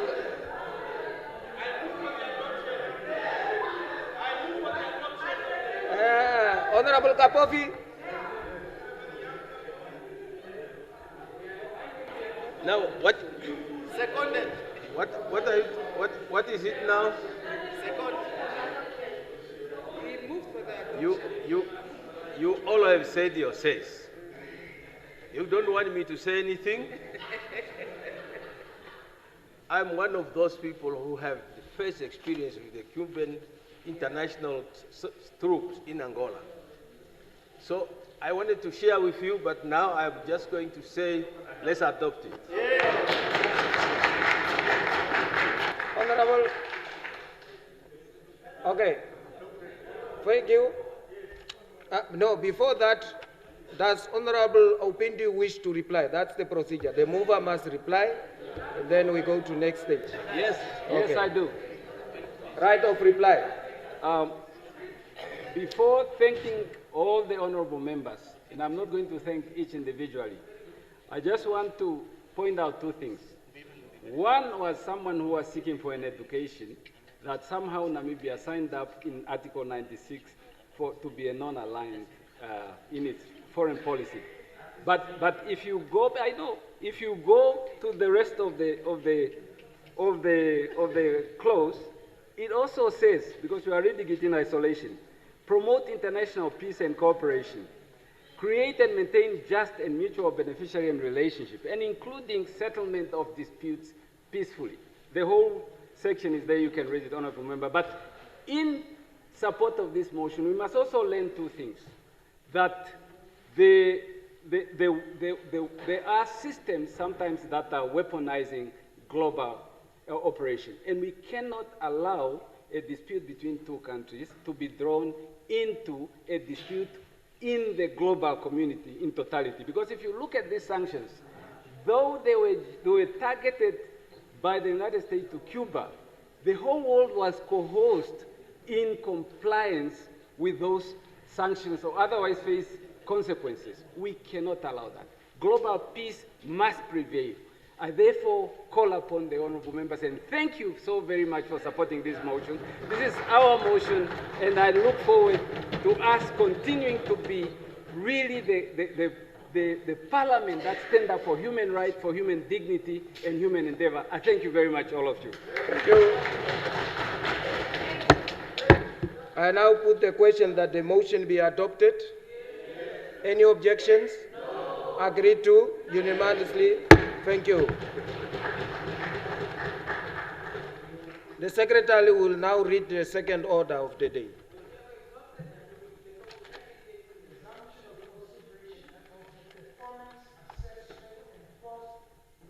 Report in respect of the Guinas constituency by-election. When the Assembly adjourned on Tuesday, the 30th of September, the year 2025, the question before the Assembly was a report by the Honorable Deputy Speaker that the ECN report be adopted. However, Honorable Nekongo adjourned the debate and he now has the floor. Thank you, Deputy Speaker. I raise, first of all, to acknowledge the good work that the Electoral Commission of Namibia have done in that constituency as per that report. And I would also want to thank the people of Guinas for exercising their democratic right of voting and making sure that our democracy is kept alive. Yes, in the report it's very clear in terms of what has happened there and also what are the challenges that were there. But overall, we thank them for voting very well and voting for the SWAPO party, councillor, And I think I will also want to make the same occasion to thank the people of Utapi, also in the same vein that they went to the poll and voting for the SWAPO party candidate, and we congratulate the councillor who is now sworn in. And I think it's also to set a tone that people of Utapi are definitely informing and rejecting the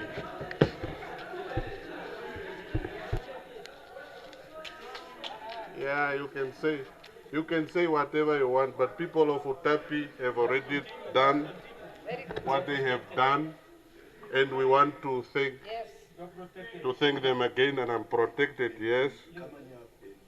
And Kamanyab people also have rejected, yes. No, I was just speaking about the report. I'm just giving the context. And also thanking the people, yes, Oshuarongo, Kamanyap, we all thank them because they have set a bar. So please, Namibian people, election is around the corner. Let's go and vote wisely. Thank you very much. Discussions? Now this one, maybe I seek the indulgence of the House. I should have responded from there, or I must respond. Oh, tomorrow. Okay. Thank you very much. This one will just stand over for a response, and then we'll adopt it. Thank you.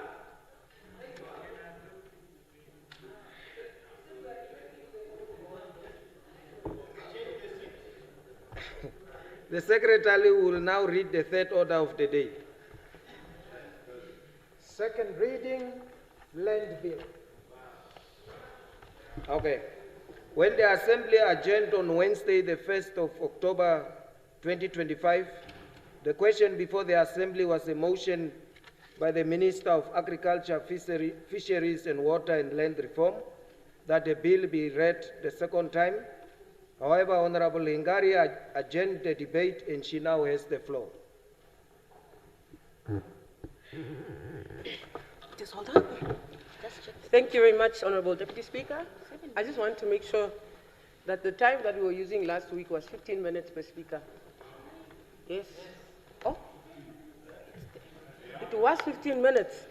The Deputy Speaker actually, I just want to get that clarity because the Deputy Speaker did point out that our rules don't make provision for second reading. It only makes provision for first reading. That was No, it was cleared, my sister. All bills except appropriation or... Yeah,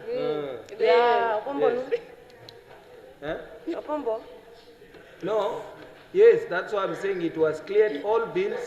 Just take your seat so that we clear the minutes because you are questioning the minutes, isn't it?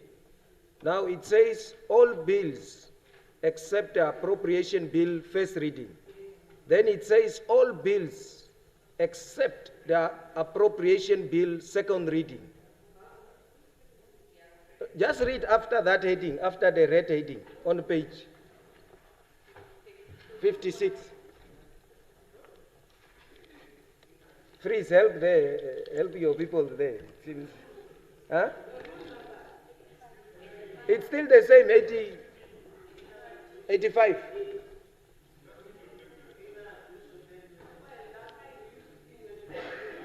Yeah. No. How much is it? 15 minutes. Okay. Yeah, no, I remember. Just wait. I remember I even said we owe an apology to the minister because we allowed the minister to motivate in 15 minutes instead of 30. Yeah, I remember. So the standard now, it's once 15 minutes. Okay. Honorable Ina, 15 minutes once.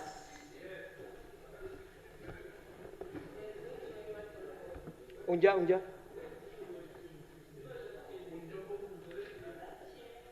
Honorable Ina, I'm communicating there so that I can switch on. Huh? Unja.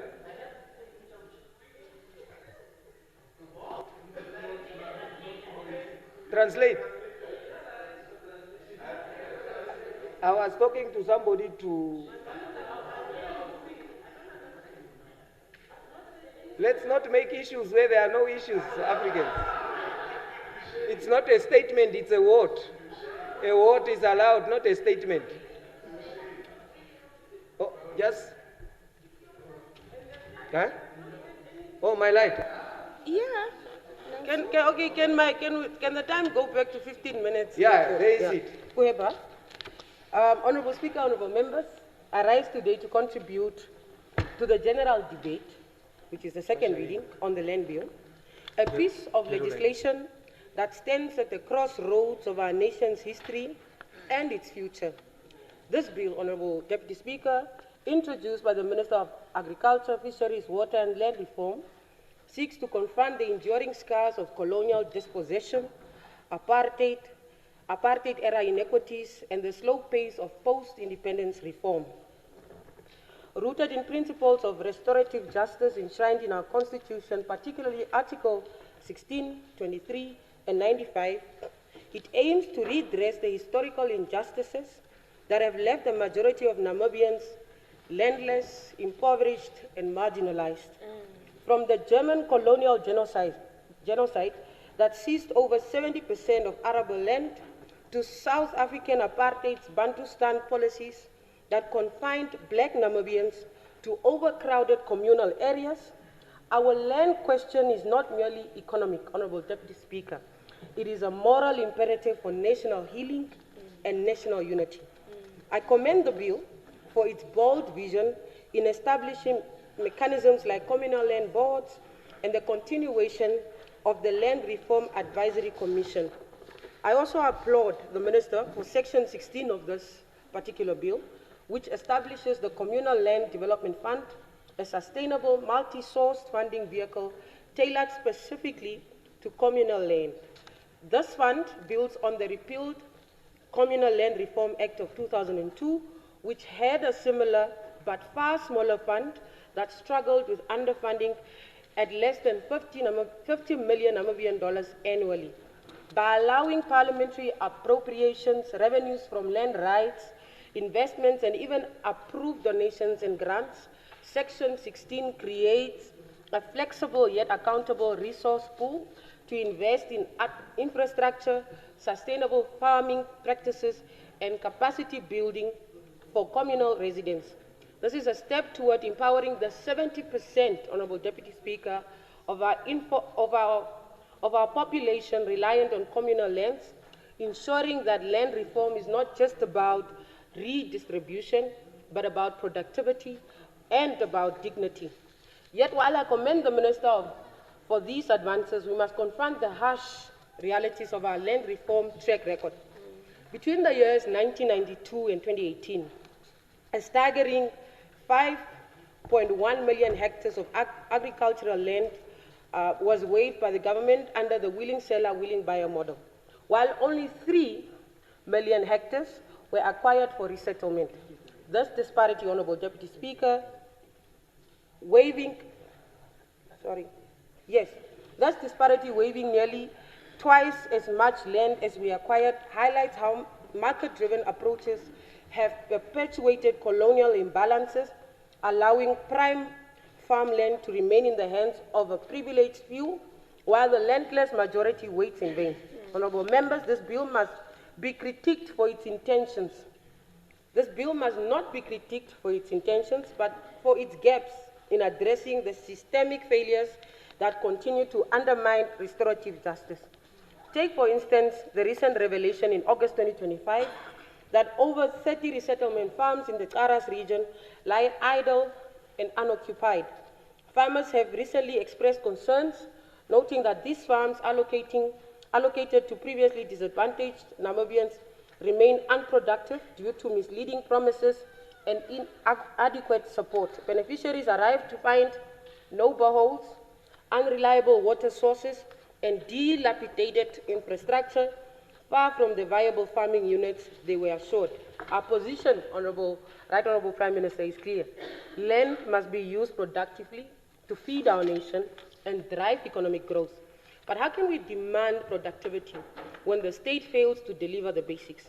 This is not beneficiary negligence, it is institutional neglect, echoing the colonial era where black labor was exploited without investment in their well-being.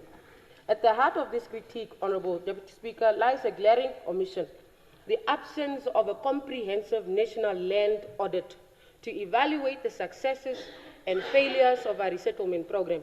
Since independence, we have resettled over 5,518 beneficiaries as of 2025. Yet, without a rigorous data-driven audit, we legislate in the dark.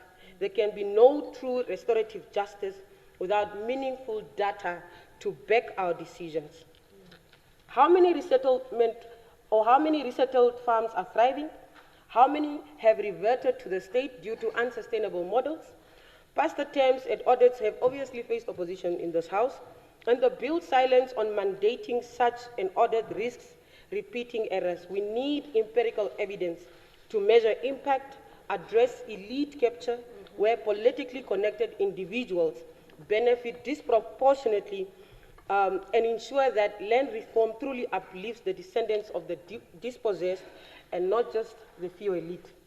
Moreover, Honorable Deputy Speaker, the bill must grapple with the lived realities of generational farm workers on commercial farms who endure colonial-style treatment despite our democratic gains.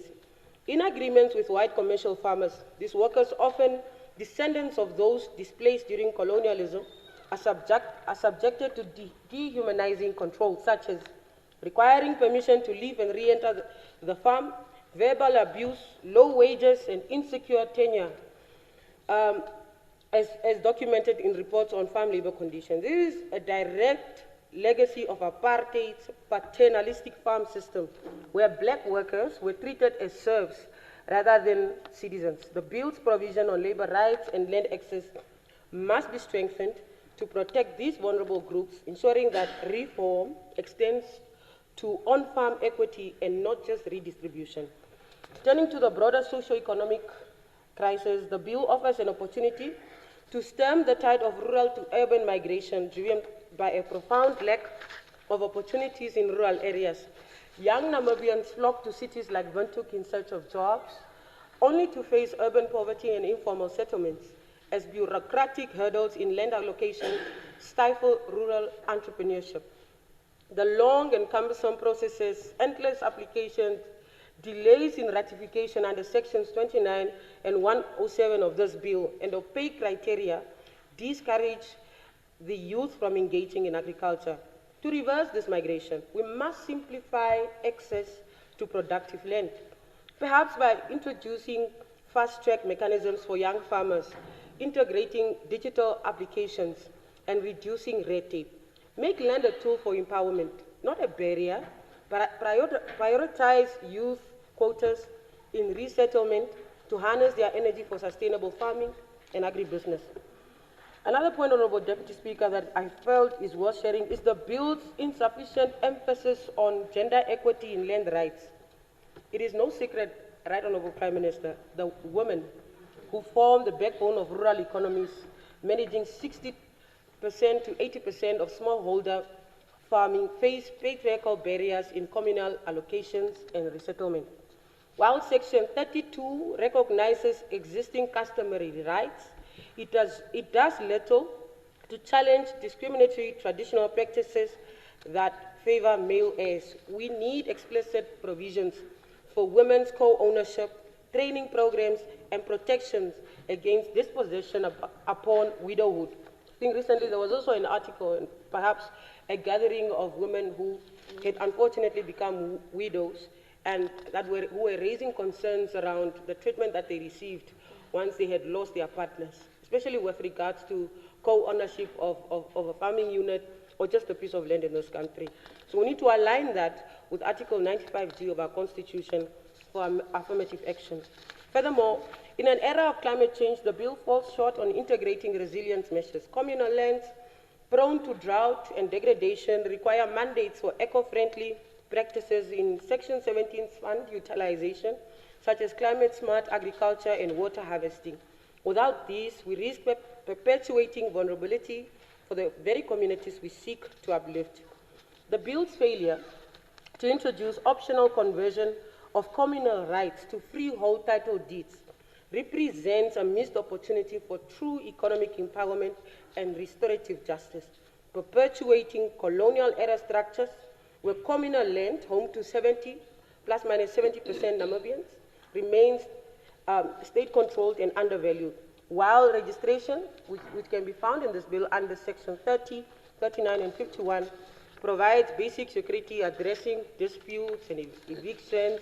It doesn't enable residents to use land as collateral for loans, for example, stifling investment in agriculture, businesses, or infrastructure. Banks often reject registered rights as insufficient, leading to credit exclusion for rural communities already facing poverty rates of 40 to 60%. This contradicts the bill's objectives under Section 3 of promoting productive use and equity, as it maintains a dual system where freehold, mostly urban or commercial land, accrues wealth while communal land lags behind. Honorable Deputy Speaker, let us not forget the prohibitions on foreign acquisition in Section 35 and 123, which I fully support as safeguards against neo-colonial land grabs. However, this must be critiqued for potential loopholes. Nominees and indirect holdings could undermine them, as seen in the past. Enforcement via communal boards and the land tribunal under Chapter 5 is welcome, but under-resourcing evident in only 60% of customary rights registered threatens efficacy. We need dedicated budgets and training to make these provisions bite. The expropriation powers in Part 5 are a necessary tool for accelerating reform, yet they must be yielded with transparency to avoid perceptions of arbitrariness.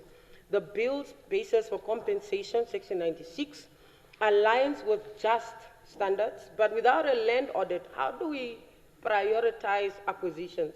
This ties back to my core critique. Data deficiency obviously hampers restorative justice. Honorable Deputy Speaker. In communal areas, the prohibition against fencing, and this part I want to speak as a young farmer. In communal areas, the prohibition against fencing, which is mentioned in Section 23, aims to preserve commonage. But in action and in reality, it exacerbates overgrazing and conflicts. The bill should allow regulated community-managed fencing to promote rotational grazing, drawing on indigenous knowledge systems that predate colonialism. I'm almost done. Additional concerns, Honorable Deputy Speaker, include the valuation and land tax provisions in Chapter 4. While imposing taxes on underutilized commercial land is progressive, the valuation tribunals, which is under Section 138, must be insulated from political interference to ensure fairness. Past valuations have been contested, leading to delays. Streamlining appeals while protecting smallholders is essential. The bill's focus on affirmative action for disadvantaged groups is commendable, but it overlooks the San and other indigenous minorities who face unique dispossession histories. Specific quotas or consultative mechanisms with these communities would strengthen its inclusivity. Moreover, the integration of urban land reform is lacking. With rapid urbanization fueled by rural migration, the bill should look to link urban planning to prevent the proliferation of informal settlements. Perhaps there's an opportunity here to cross-reference with the Urban and Regional Planning Act. In conclusion, Right Honorable Prime Minister, Right Honorable Members, this land bill is a vital instrument for addressing the historical injustices that have fractured our society. It honors the struggles or the sacrifices of our struggle by advancing equitable access, sustainable use, and protection from foreign domination. I commend innovations like the Communal Land Development Fund and urge its robust implementation. However, Honorable Deputy Speaker, To truly heal our land wounds, we must amend the bill to mandate a comprehensive land audit, simplify bureaucratic processes for youth access, protect farm workers from colonial remnants, and incorporate gender, climate, and indigenous perspectives. Let us not pass a law that perpetuates half measures. I support this bill, but with the amendments that ensure data-driven, inclusive reform. For in the words of our Constitution, we are building a Namibia where all citizens enjoy the fruits of independence. Thank you. Thank you. I now recognize Honorable Krone.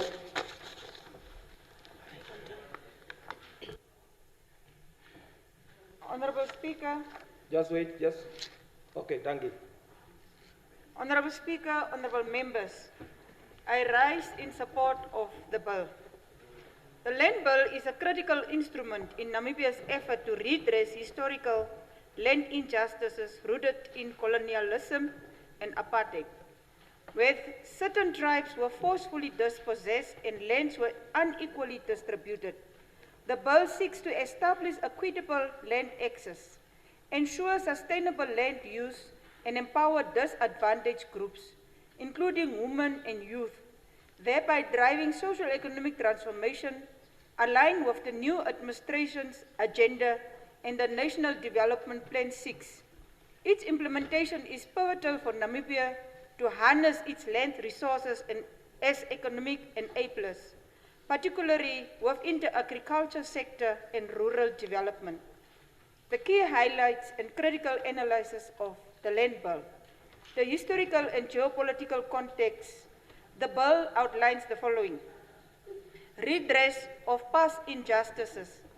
The bill explicitly references addressing colonial and apartheid era injustices in Section 3, focusing on equitable land access for Namibia's citizens, prioritizing those socially, economically, or educationally disadvantaged.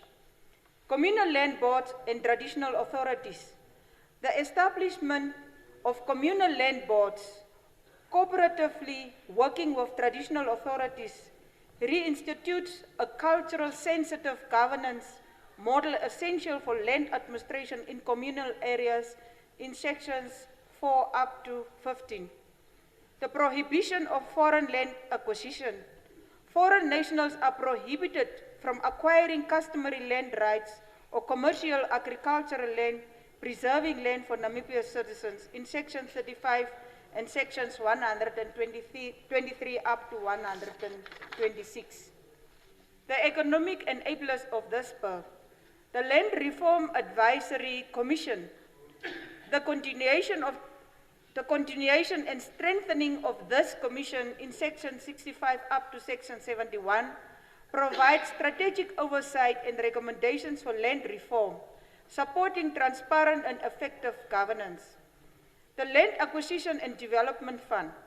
Dedicated funds for land acquisition, infrastructure, capacity building, and farming inputs in Section 16 and from Section 77 up to 80. It underpins the economic empowerment and targeted at vulnerable populations. The commercial agricultural land allocation.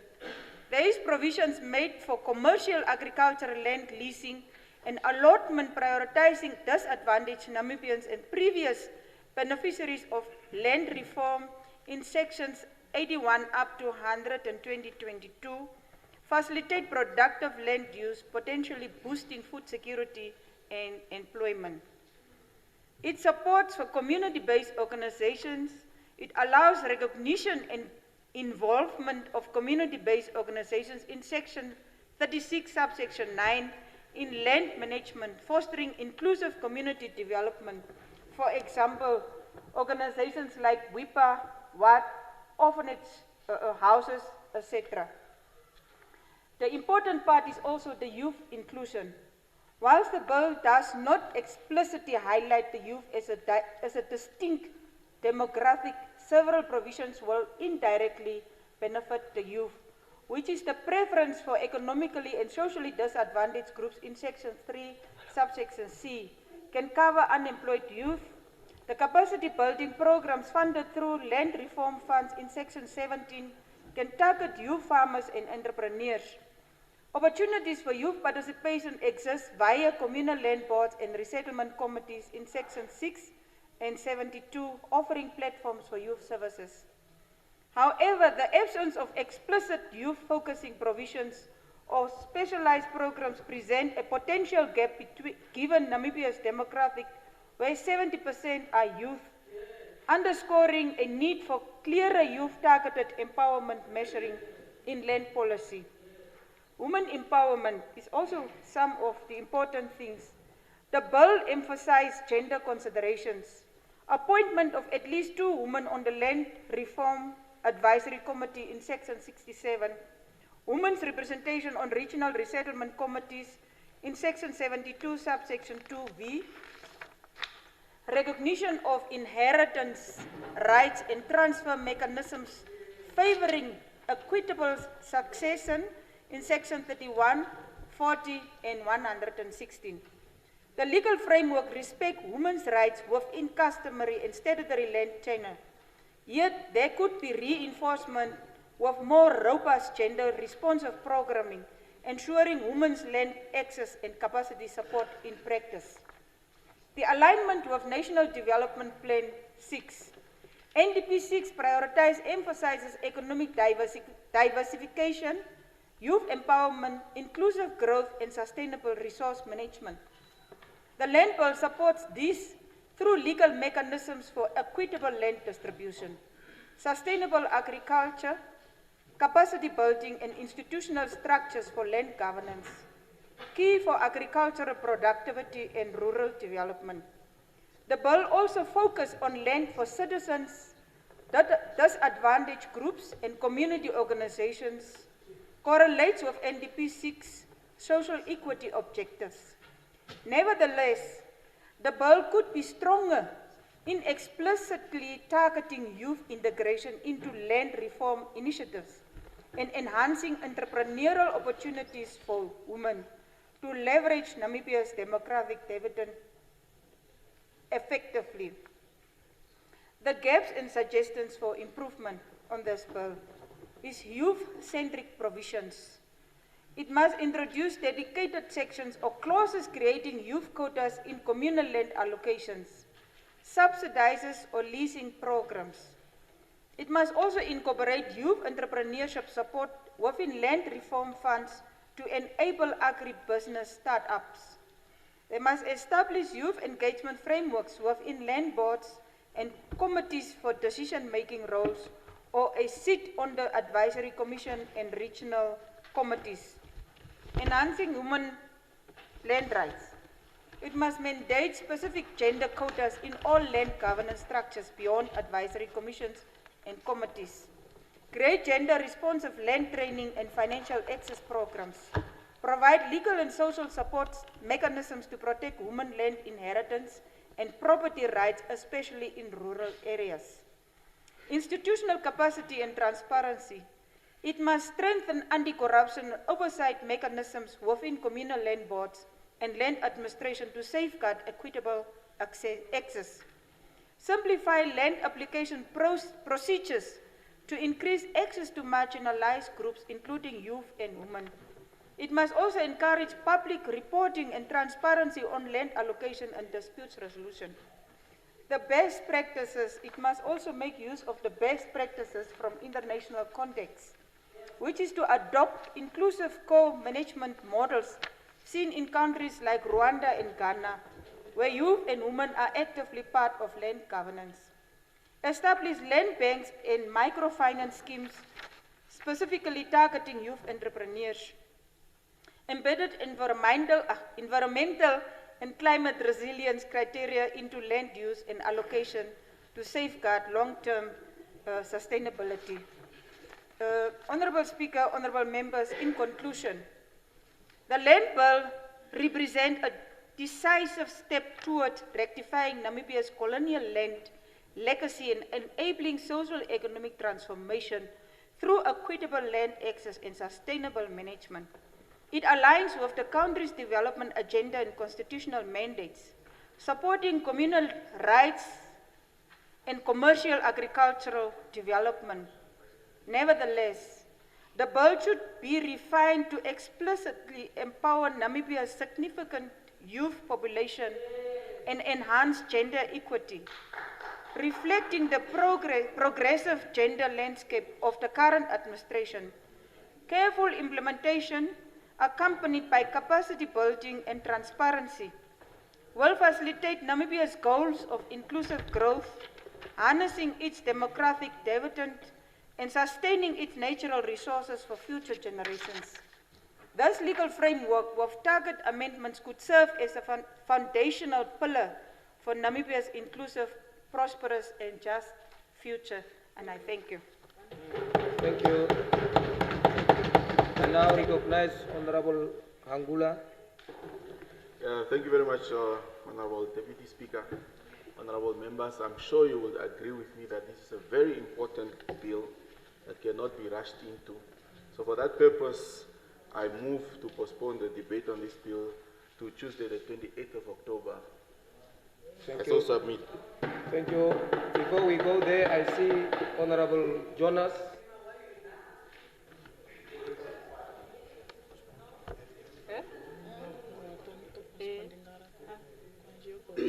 Thank you very much, Deputy Speaker.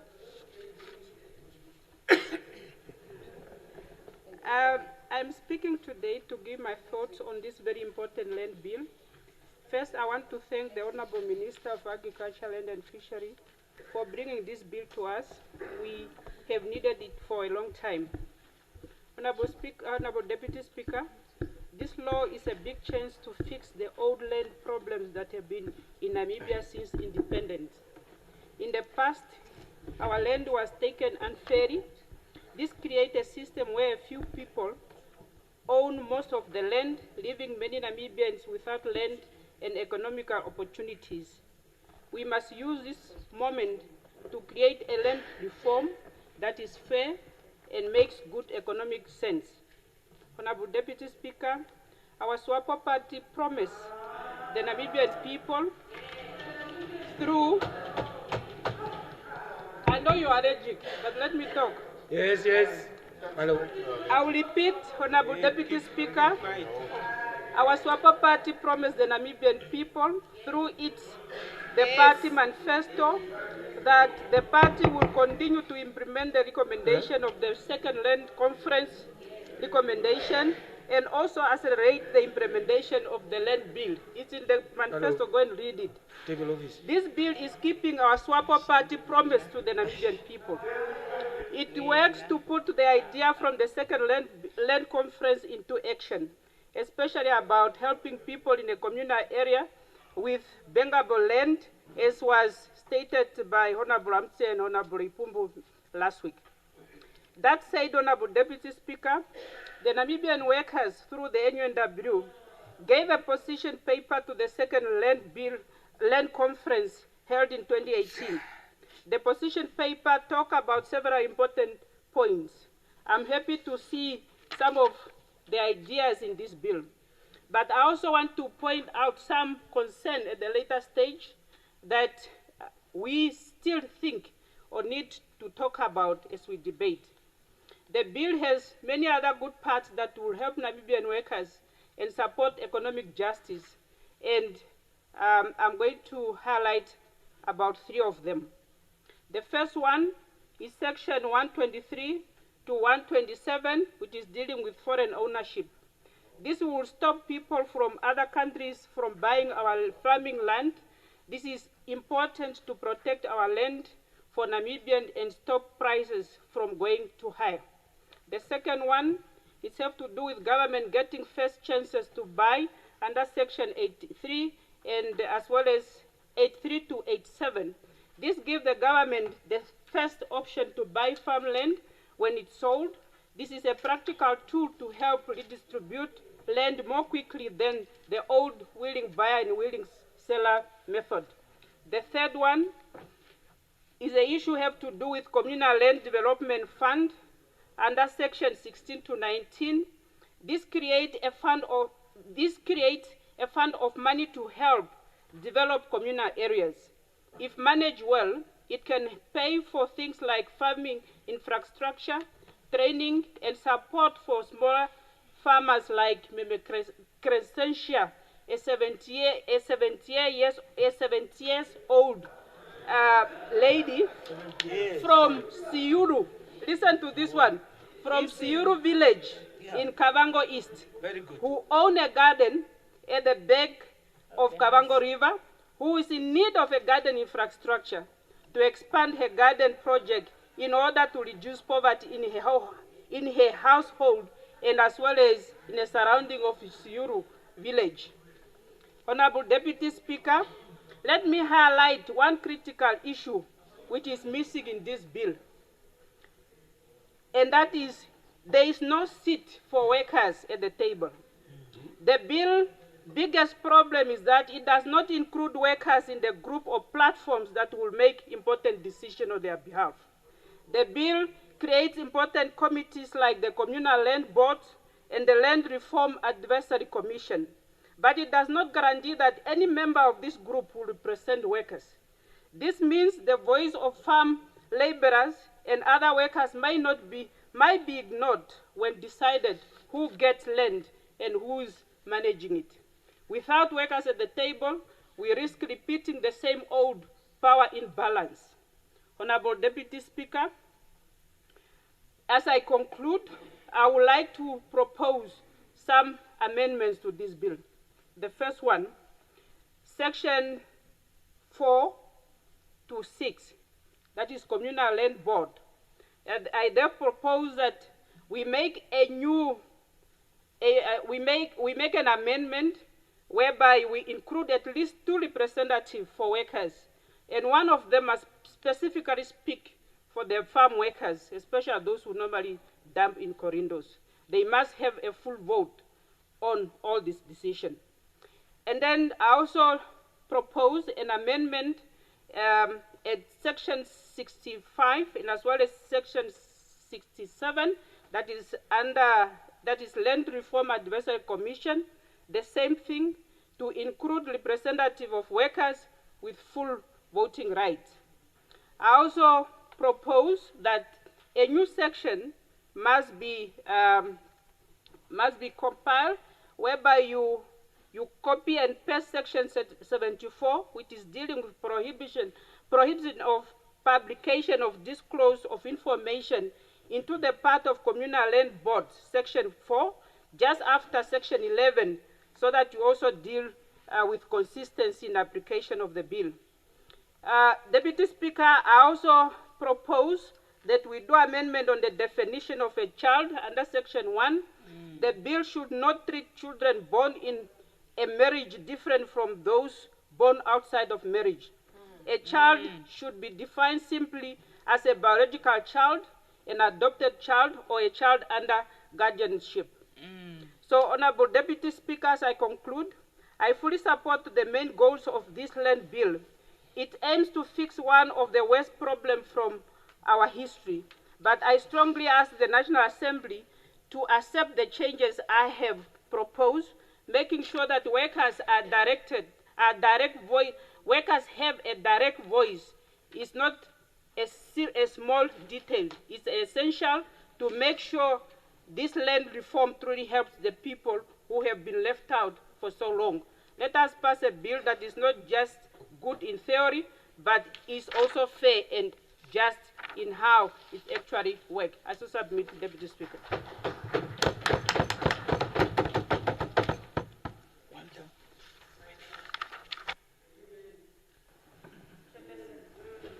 Yeah. Unions are no longer relevant. Yeah, I now recognize Honorable. It's no Nashinge. Yes, Honorable Deputy Speaker, thank you very much for the floor. Just take first. Huh?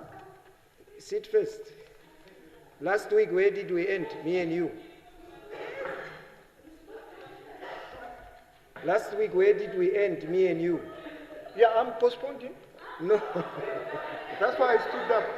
No. Please. You are next not, week, Tuesday. Thank you very much. No, you are not answering my question. No questions. The question to you, Honorable Member, is last week, me and you, where did we end? My minutes are still okay. No, what is the problem? You see, honorable members, maybe because you are the chief this side, I will give you that latitude. But the rules are clear. It works concurrent. Just wait. You either have 15 minutes and you go once. There is nothing like going 5 minutes and then next day you say you have got 10 minutes. The frequency is important. So, no, don't say that, honorable member. That's why I was saying, where did we end last week? Because I didn't want, yeah. So, but because you are the leader,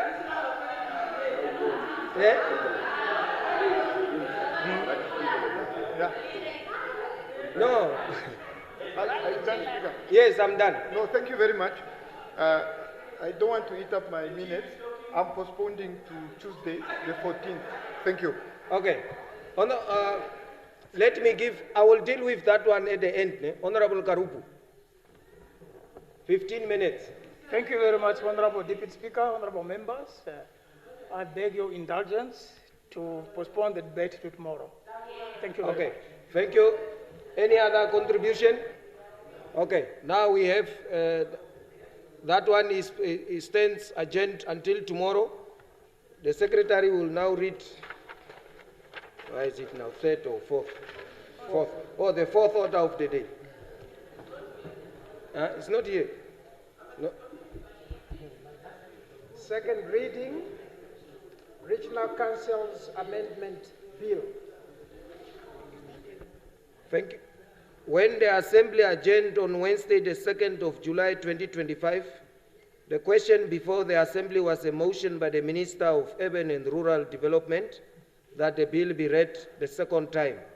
However, Honorable Werikwa adjourned the debate and he now has the floor. In his absence, is there anyone that wishes to participate? Yes, okay. Oh. But this one, let's not argue the minutes. Ne? Okay.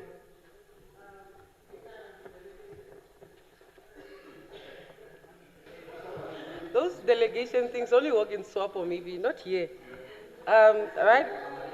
Deputy Speaker, I seek the indulgence of the House to have this particular bill, amendment bill, postponed to next week. What's the date? Tuesday. Tuesday. Yeah, because I think, yeah, I don't want to use my minutes. Thank you. Okay. Honorable Rigi, are you all? Or you stand by that? Okay. Any other contribution? No. Okay.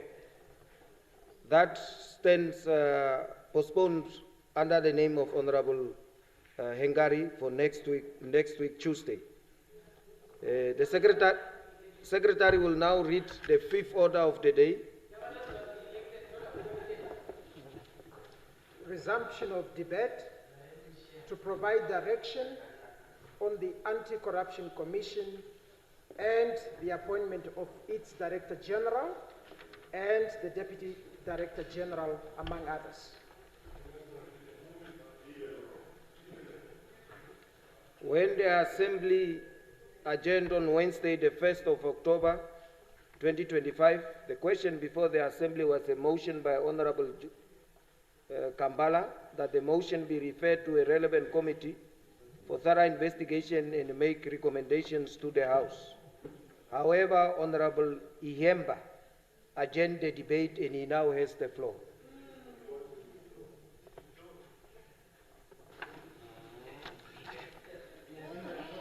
Well, thank you, Honorable Speaker, for the floor given.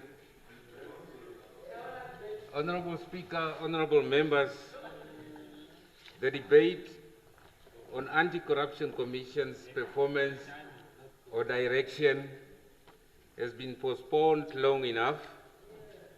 As we resume this critical discussion, I stand before you today with a heavy heart, bearing the weight of unaccounted billions of dollars, lost lives, and shattered hopes. The Anti-Corruption Commission's conviction rate is a clear reminder of a commission so ineffective in its mandate to save the government from looters of the state funds. 32 cases finalized out of 278, with a measly 30 million Namibian dollars recovered from the medical service providers in 2018. The only success recorded that far among the high-profile cases. Meanwhile, billions of dollars remain unaccounted for, and our citizens are paying the price. We had lost five precious lives in Dama village of the Kavango East region, Honorable Speaker. And the police cited lack of transportation as the result for their untimely response. Can we put a price on those people? Absolutely not. But however, we can put a price on the Anti-Corruption Commission's failure to successfully retrieve, for example, a $660 million in GIP theft, citing lack of sufficient evidence. And you can add more to say money of about 23,000 clients of SME Bank who were forced to share a mere $30 million out of a $257 million invested. You can also talk about the Ministry of Home Affairs with 16.7 million transferred into different accounts held in foreign countries. This also did not bring any successful conclusion. And let's not forget, am I protected, Honorable Speaker? And let's not forget that reports have it that the accused in the Teko Trio case each received about 8 million Namibian dollars, another one 9 Namibian dollars, and the Chinese national who was also part of this case received a cool 16 million Namibian dollars. And every one of these people are free and enjoying the public funds they looted. The Anti-Corruption Commission response once again was lack of sufficient evidence. This cannot be tolerated any longer. We see the police having lack of resources, yet billions are lost in corruption. What I just alluded to, honorable members, is not just numbers. Honorable Speaker, they represent opportunities lost, lives cut short, and a nation crying for justice. The question is, how many more lives are we going to lose, or how many billions are we going to lose before we take action? That is why, honorable members, I urge members in this honorable House to speak in one voice and one spirit, that laws must be enacted to clearly empower this honorable House in the process of appointment of suitable candidates for the position of Director General and Deputy Director General of ICC, including the powers to reject unsuitable nominees by His Excellency or Her Excellency for this position. Honorable Speaker, Namibia is all we have, and it is the only country we belong to. Let us act with courage and conviction and a commitment to justice. Let us make a difference, starting with this crucial step. And through you, Honorable Speaker, you fellow Namibians watching from the gallery and elsewhere, I said to you, we hear your cries and we feel your pain, and we will not rest until justice is served. This motion is a unifier, in fact, to our collective action to fight corruption. We owe it to these 5 lives. We owe it to these 5 lives, and we owe it to these 5 lives in which even one of these people, the survivor of this incident in Dama village, is now mentally unstable.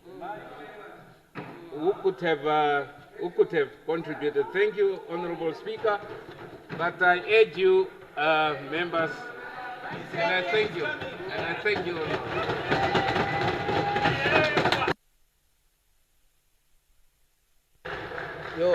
I now recognize Honorable Ipumbu.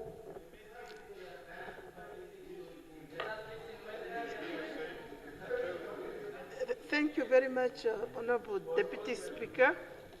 Honorable Deputy Speaker, I was listening attentively to the motivation presented by Honorable Ihemba.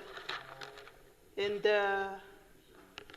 as a minister responsible for Home Affairs, I would really want to react to the allegations that he made.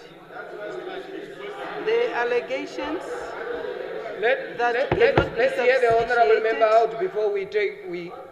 Yes, he made allegations about the money that had disappeared at the Ministry of Home Affairs. He have referred to people who are supposed to be part of the Ministry of Home Affairs. I want to urge him to bring evidence and substantiate whatever allegations that he have made. I take them as allegations, and I would not want us to entertain allegations that cannot be substantiated. Because I have no evidence, and until he provides that evidence, I would classify whatever he has presented as an allegation. We hear more allegations in this country and rumors, and we don't operate on rumors and hearsays. There have been allegations of white vehicles back his boat, but we have never substantiated such allegations. So we must never operate in such, we also have and hear such allegations, but we as matured members of the House, we opt to not to entertain allegations, but must stick to facts and provide evidence. So any allegation without evidence must be condemned in the strongest terms, and that's what I stand up to do. Otherwise, I would not want to bring other allegations that we hear on the corridors. I so submit. Just wait, honorable members. There are rules of debate. There are rules of debate, honorable members. And everyone is entitled within the proximity of the framework to air your views. If you have a different, you take the floor and rebuff the other. But everybody is there to air the view unless the interventions are of a nature of provoking, insulting, insinuating.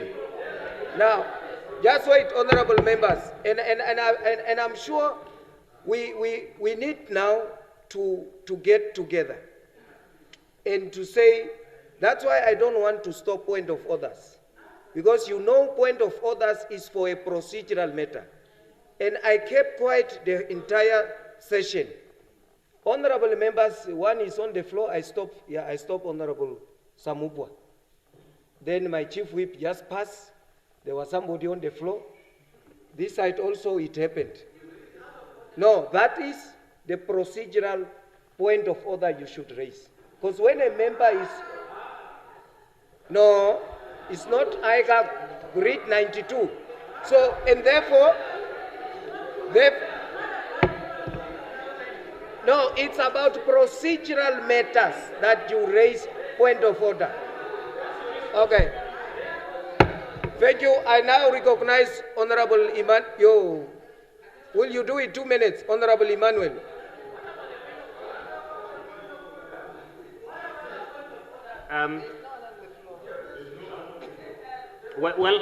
Thank you, Deputy Speaker. I think we need to.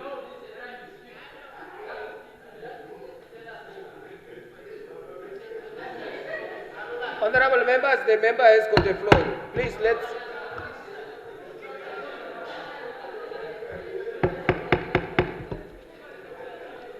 Honorable Speaker, I was on the margin of saying that this motion, I think we need to conclusively ventilate it. And for that reasons, I would like to apply for your leave so that this matter is postponed to tomorrow. Thank you very much. Okay. Yeah, there is 1 minute. Oh, the rule also of postponement. I just wanted to share information with the members, which Speaker just alluded here. There is a wellness walk that just, why people just like to speak now. I hear for what now? There is a wellness walk that Parliament, together with the staff and honorable members, has done. It's an annual event. It is scheduled for the 17th of October, Friday. It's the Danfeldjun Road. I think they walk 10 or 5 kilometers. The reason why I'm announcing now, 6 kilos, yeah. It's 10 keys. The reason why I'm announcing, Friday is the cut-off date for honorable members who want to participate through their chief whip to send nominations. Yeah. Come again? No. Prices. No. Don't add. This is just a fun walk, just to encourage wellness and healthy being. So I'm just announcing, just as a reminder, it will take place next week, Friday, but the due date through the chief whips is this Friday, so that the staff can get the record. Thank you very much. Honorable Prime Minister. 45.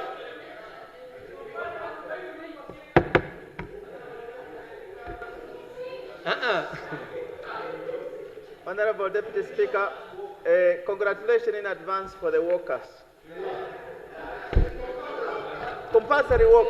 I rise and move that the House stand adjourned until tomorrow, 14:30. Thank you very much. Thank you very much. Well, so agreed.